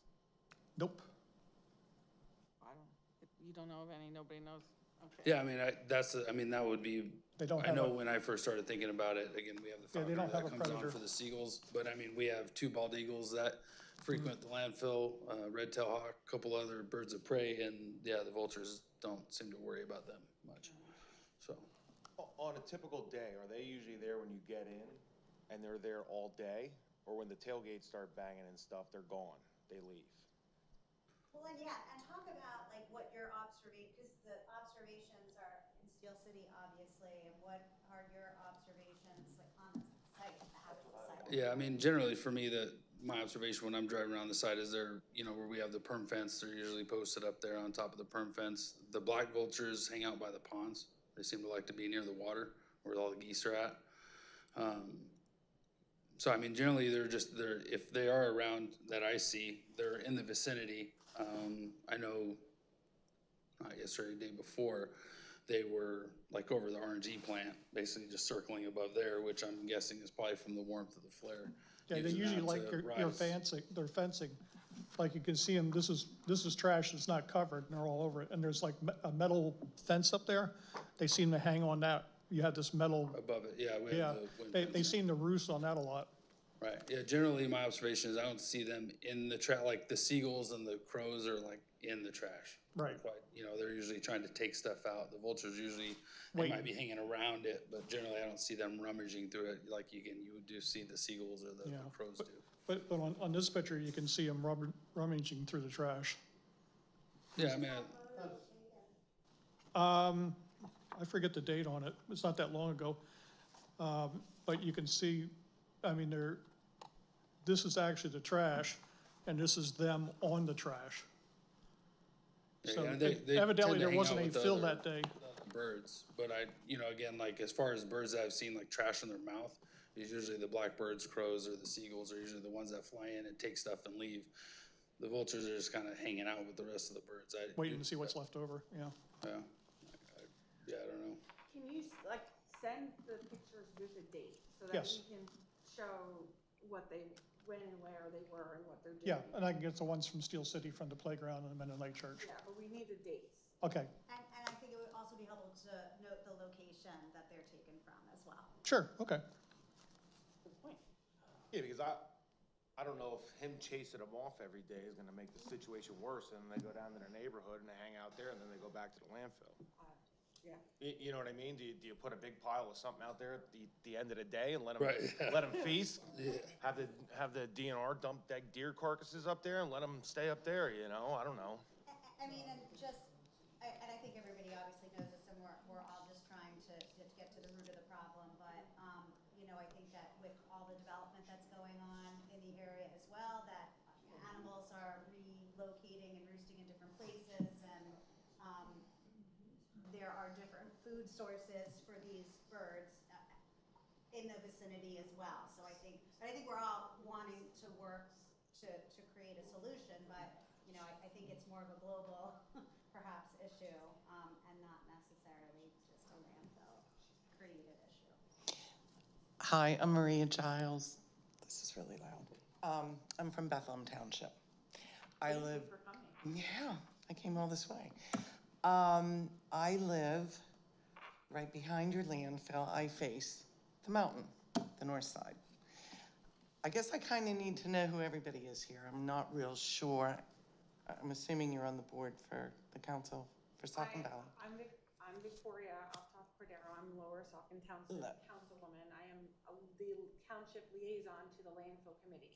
Okay. The landfill committee meets quarterly, 4 times a year. There is what's called a host municipal agreement that we have with the landfill, the township has with the landfill, that dictates when we have our meetings. Okay. So we have meetings, and then we try to deal with issues here.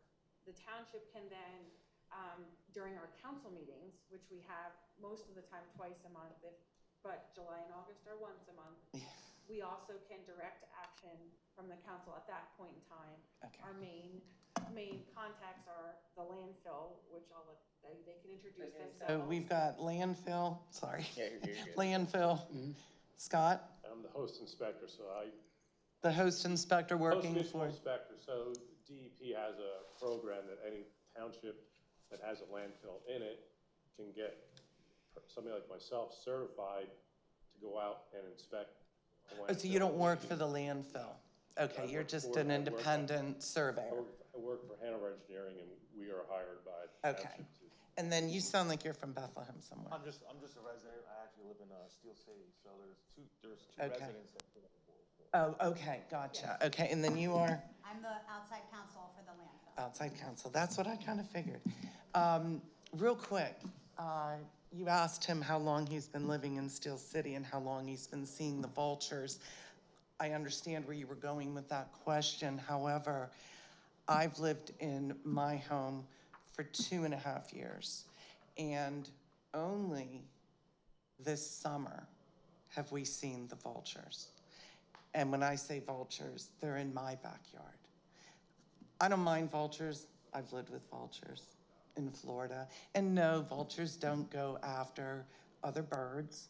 And no, vultures are not going after trash. They're carnivores, essentially, is what they eat. They don't really just go and pick through random trash or just sit there. They wait for dead things. They have a purpose like the sharks do in the oceans. As far as the smell and the odor and the vultures and everything, this started, at least in my opinion, this past winter, December, January. So I watched the mountain again, I'm facing the north. If you go west, I watched you bring that down. I was told it was only coming down 400 feet. I was concerned because we had eagles. We had eagle nests. We had all kinds of wildlife back there.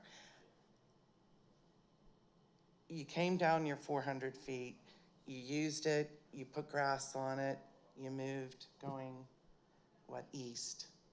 So now, I think going to what he was saying, the first side you built on the west was like this big. Now you're coming down.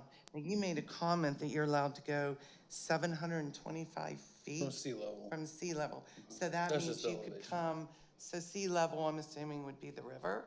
Or you, Well, whatever, is- see, I don't know what the elevation of Lehigh River is. Okay, so you're telling us you can come all the way down the mountain essentially if you wanted? No. What is that, I have 725? a permitted boundary, that's the height, like, so, as we were talking about surveying it, and, when that would be the permitted height.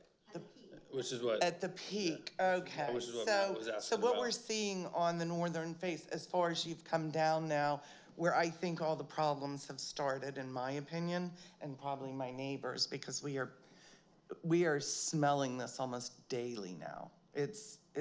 We're calling constantly the DEP. So you have essentially from January to June, here listed your complaints, so 6 months, you have 650 complaints. I'm assuming that's gonna be tenfold for the next 6 months if it continues the way it's going. I don't know why. I thought there was a gas leak over the winter because it smelled so bad. It smells like rotten eggs. It smells like, I can't even, it's methane. So I've come to find out it's methane. I do know that people are having eye conditions, allergy conditions. There are things that are affecting us. I don't know which way your misters are blowing, but whatever we're getting our way are making people ill. So when you sit here and you say you don't have soil to cover your trash, which I hear is from New York and out of state, and you're using a foam, when did you start using the foam? I think it was at some point over the summer. I don't remember the exact date that we started using it. You started using the Yeah, foam? like from last, so 2023. 2023. So why is the smell so bad all of a sudden where we So- can't even sit outside? Yeah, so I mean, we've had an issue on the southeast corner. That's what we were talking about earlier with the odor. So when we were filling there, just the amount of rain that we got, and we've seen this issue just at other landfills. I've seen it in the news at other landfills where we're kind of all experiencing the same issue. We had some really big storms last year, and I think the moisture getting in there sped up the degradation of where we were filling, which is on that southeast side, which basically, you know, again, expedited the gas generation. So I'm on the northeast side? Yeah, I'm not sure exactly. I'm where you're at, but across you would the be river. Yeah, that'd be, I would consider that So the north side, so. what am I smelling? It wouldn't be the southeast. That's how rough Oh, that so corner it's is. that bad on the southeast side that it's affecting the northeast side? Yeah, but depend on the wind direction, and that's why we're drilling those wells. I don't know if you've seen that tall stick that's on top of the hill, but that's what it's doing, is it's drilling gas wells that we're gonna put pipe into, which Victoria was asking about.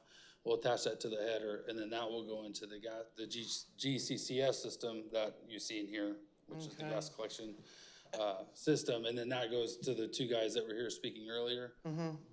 Their vacuum's gonna pull all that to their plant, and then that'll go into the TC Energy line.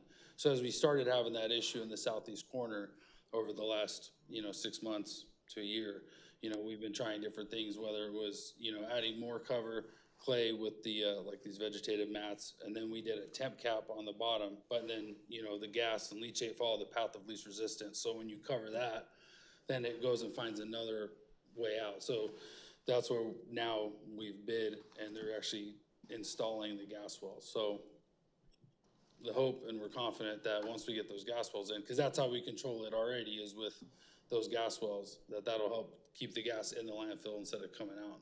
So we're smelling the methane gas? Correct, because in that corner, because we were currently filling there, there were no gas wells to extract that gas out of the landfill. So it's just been basically a how gas long well. should we anticipate having these issues?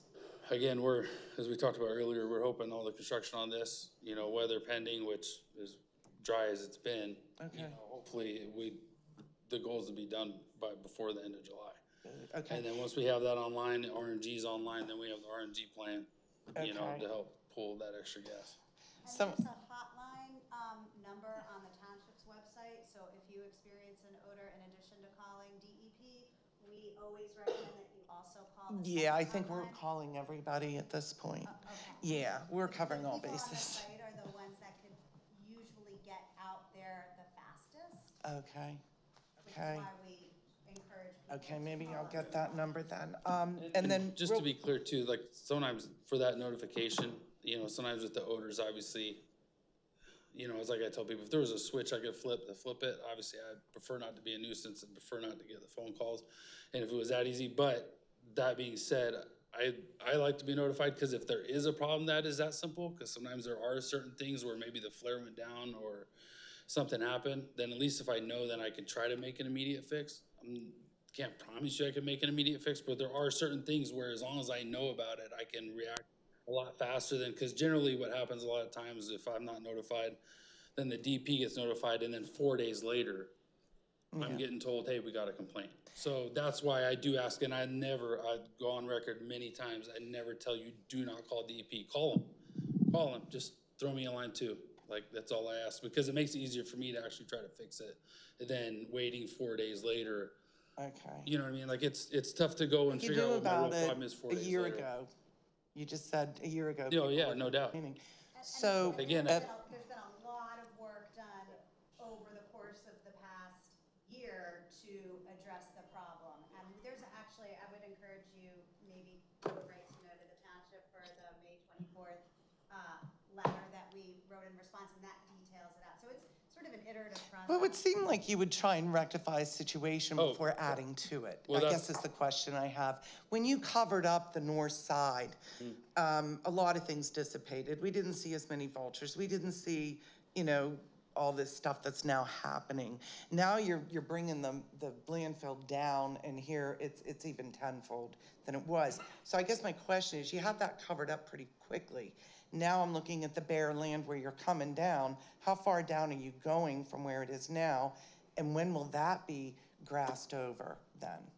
So I mean, where we're filling right now is on top of the old landfill. So that whole northern realignment is all on top of, which I don't know if you know the height of that. I don't know the height of the old landfill. The original. How close are you to? We don't know the height of the old landfill, but I think, so right now, the only expansion that they have been granted is what's called the northern realignment. And forgive me if I'm wrong, but, well, the final approval just came through, but that gives them the opportunity to go vertical. There is this new brown area, like dirt, that we're seeing, everybody's talking about from Freemansburg Avenue, and so people think it's like the Phase 5 expansion or something else, but it's not. It's related to the northern realignment. I just don't know why we saw green before and So now you're we're just seeing taking all dirt. those trees down. So that's what they're doing right now. I think what's important is that you also, in addition to coming here, it's very important for us to hear from other communities, but also tell your elected officials. Oh, absolutely. I don't know when their meetings are, but I would go to their meetings and talk to them. I know that they have had involvement in the past, so it's helpful that they hear from you so that they know what is Yeah, I was going just on. asking though, That- these guys, like, what, okay, we're taking the trees down, we're coming down the north side now. They're not taking any trees down. We're building on top of old landfill, so there's no trees on top of the old landfill. The part right there is where that dirt is, right, or no? Am I wrong? Yeah, so the part to the left, Right here, that's where we're filling right now. that's the dirt. And then eventually, this is a wall. Yeah, that's how they have it designed right now. That's the wall, like how this is. Correct. Oh, okay. So, okay. And again, Okay. And it's a 90-foot wall? there's sections up there that are, I think. Okay, and then real quick, I'm sorry, people, where's pond 4? Basin 4 is in the front. That would be the north side. Long Near the Apple Butter entrance. Road. Correct. What? Long Apple Butter Road, near that blue tank if you go. Okay, that's what pond 4 is. Okay, thank you.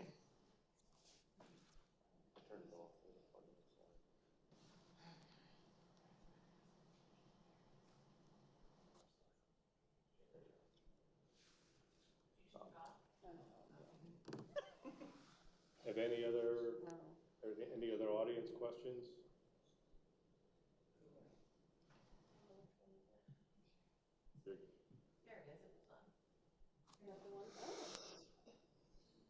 Okay.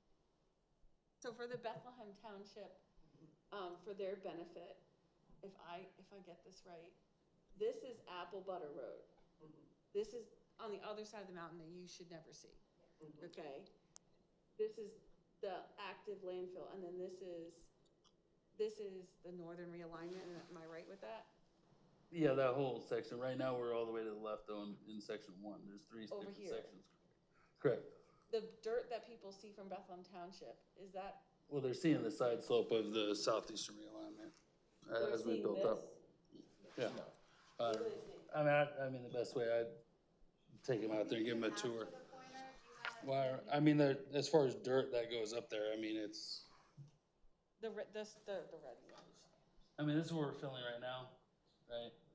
This is all southeastern realignment. And I mean, this is all just slope. So there's that green wind defender that's right here. That'll be moving soon. And then this is all just side slope. So where does it stop? So all of northern realignment is this whole section right here. Okay. And then right now we're filling right here. And Aster, can you point out the southeast corner that we keep talking about So where the wells are? yeah, this is the corner. So as you can see in this photo, this is where we're filling. And so as we're coming up, so right here, there's, you know, we've attached to the leachate cleanouts, which, you know, the leachate, there's cleanouts. So we were just, you know, thinking there's gas coming out of there. So we attached to those. We've attached, like, installed a couple horizontals. But in this corner, until now, there was no gas extraction just because it was so new. And so that's what we're doing now. So, and then we do think that'll make a difference. Will it look better in the future? Or are we always gonna see that brown mound? No, I mean, over time, it'll be hydroseeded and it'll be You vegetated. can point out the green, like Yeah. where you see those green areas, Yeah, like here. that is what it will be I covered. mean, this is all final cap. This is final cap too. It's just whatever they planted with. It's all, that's not even actually dirt. This is dead vegetation, but. It is, as the landfill is constructed, it's constructed, one of our experts explained it, it's like a quilt where there's cells. And so you construct a cell, you fill that cell, you cover that cell. You construct the next cell, so it is almost full. covered over time. Yeah, I mean, that last section we have approved right now, permitted, is this northern realignment. Right Forgive here, me so- if I'm wrong, but the northern realignment is like a proposed 4-year fill cycle, right? Permitted. Permit for like 4 years. So over a period of 4 years from now. And just to be clear, it really is a space that can be filled up as quickly or as slowly as there is volume going into the landfill. So it is a finite amount of space that we fill up over time. We have limits as to the amount of waste that we're allowed to accept on a daily basis. We can't accept more than that. We can accept less than that. And so it depends on the level of waste acceptance as to how long it will take for a cell to fill. So about how much And percentage do you think is full right now? They just literally started. So, and the thing about it also is that when they fill, after they finish filling a cell, there's like a temporary cap, and then they have a certain amount of time given to them by the state to do a final cap, a final cover with the grass. So, like, for instance, the southeast corner that's emitting all of the odors that we think is the cause for most of the odors that people are smelling, that finished disposal like a year ago, how long ago was that? That was like a little while ago. Right now. So they just finished that. So they're doing the gas wells, but it's gonna take a time before they accelerated their normal time so that they could cap it because of this odor. But they're given like 2 years. I think it's 2 years from the date that you finish putting garbage in it to do a final cover. Yeah, but it smells worse now than it did last year. I agree. That's why they're doing. That's why they're accelerating. I just wanted yeah. to give you an idea, because you asked about how long will you have to see what you're seeing, and I'm trying to say that it's 4 years plus 2. For her to smell this for. I don't know about the not odors. I'm necessarily. just saying the color from brown to green, and then that plus 2, that's like when they, I guess, put the grass in, so hopefully I don't know when the grass grows. I mean, But- we never smelled the dump. I've lived here 20 years. We never smelled the dump. This is And now all of a the sudden we do. hands down the worst year in that corner. And again, this is something that just in the Northeast, in this industry, we all saw it this year. Keystone saw it. I saw an article with Middlesex landfill in Jersey saw it. Like just with this, and I don't know if because again we had like some very large storms. Like overall, the rainfall wasn't more, I think I read something the other day that the rainfall was like 1 inch over the average for the total year, but some of the storms we had, we saw like 6, 7 inches all at once. And so that's just in there, and I think that moisture and that water that gets in there, you know, even the stuff that goes straight through the leachate, it soaks into the garbage, and then anyways, that basically accelerates the decomposition, which creates the gas.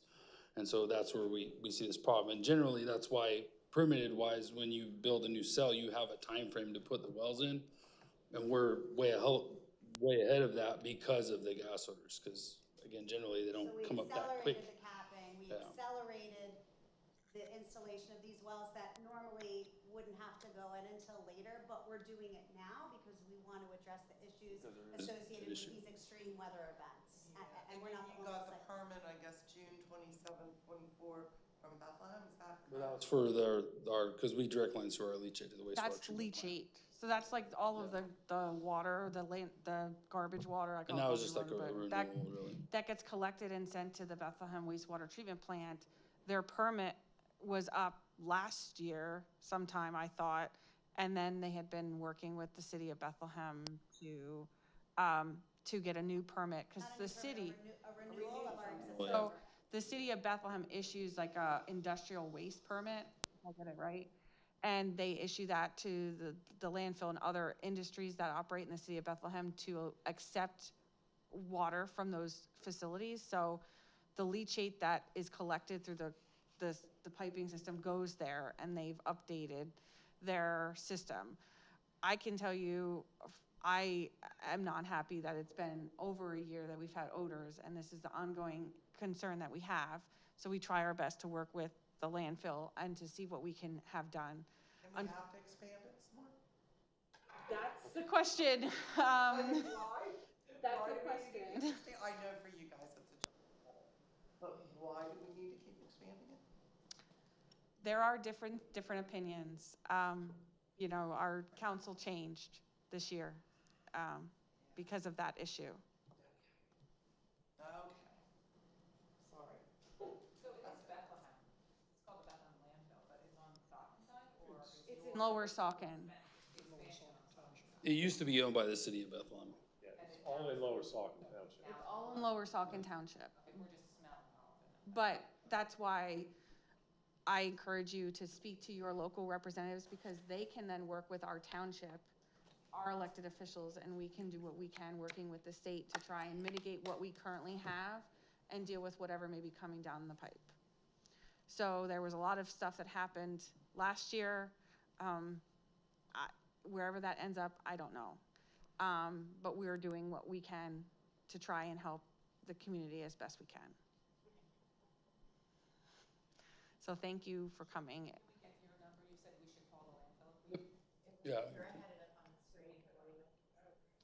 Yeah, there's a DEP number too. That's on our website, but, yeah. This is on here too, right here.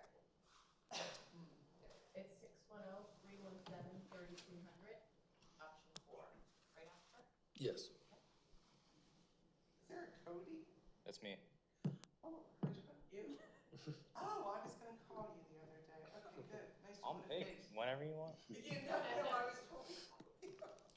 Oh, did you call the township and talk? Pardon me? Did you talk to Todd at the township? I think it is. I've got a couple calls from them. Yeah, Just trying to. I didn't call you. That's fine. I let it go. All right. I'll wait. I'll be calling you tomorrow. I'll answer. Oh, boy. Okay, well, thank you, everybody. So is that it for the audience? Thank you. Okay, For me, it is. that's it. We'll wrap this up and adjourn the meeting. Yeah, thank you. And Thank you. our next council meeting is July 24th. So feel free to come then. And then we have our next quarterly meeting, I don't know, September for the landfill? October. So we'll cover third quarter in October, but in the meantime, go to your elected officials also. Thank you.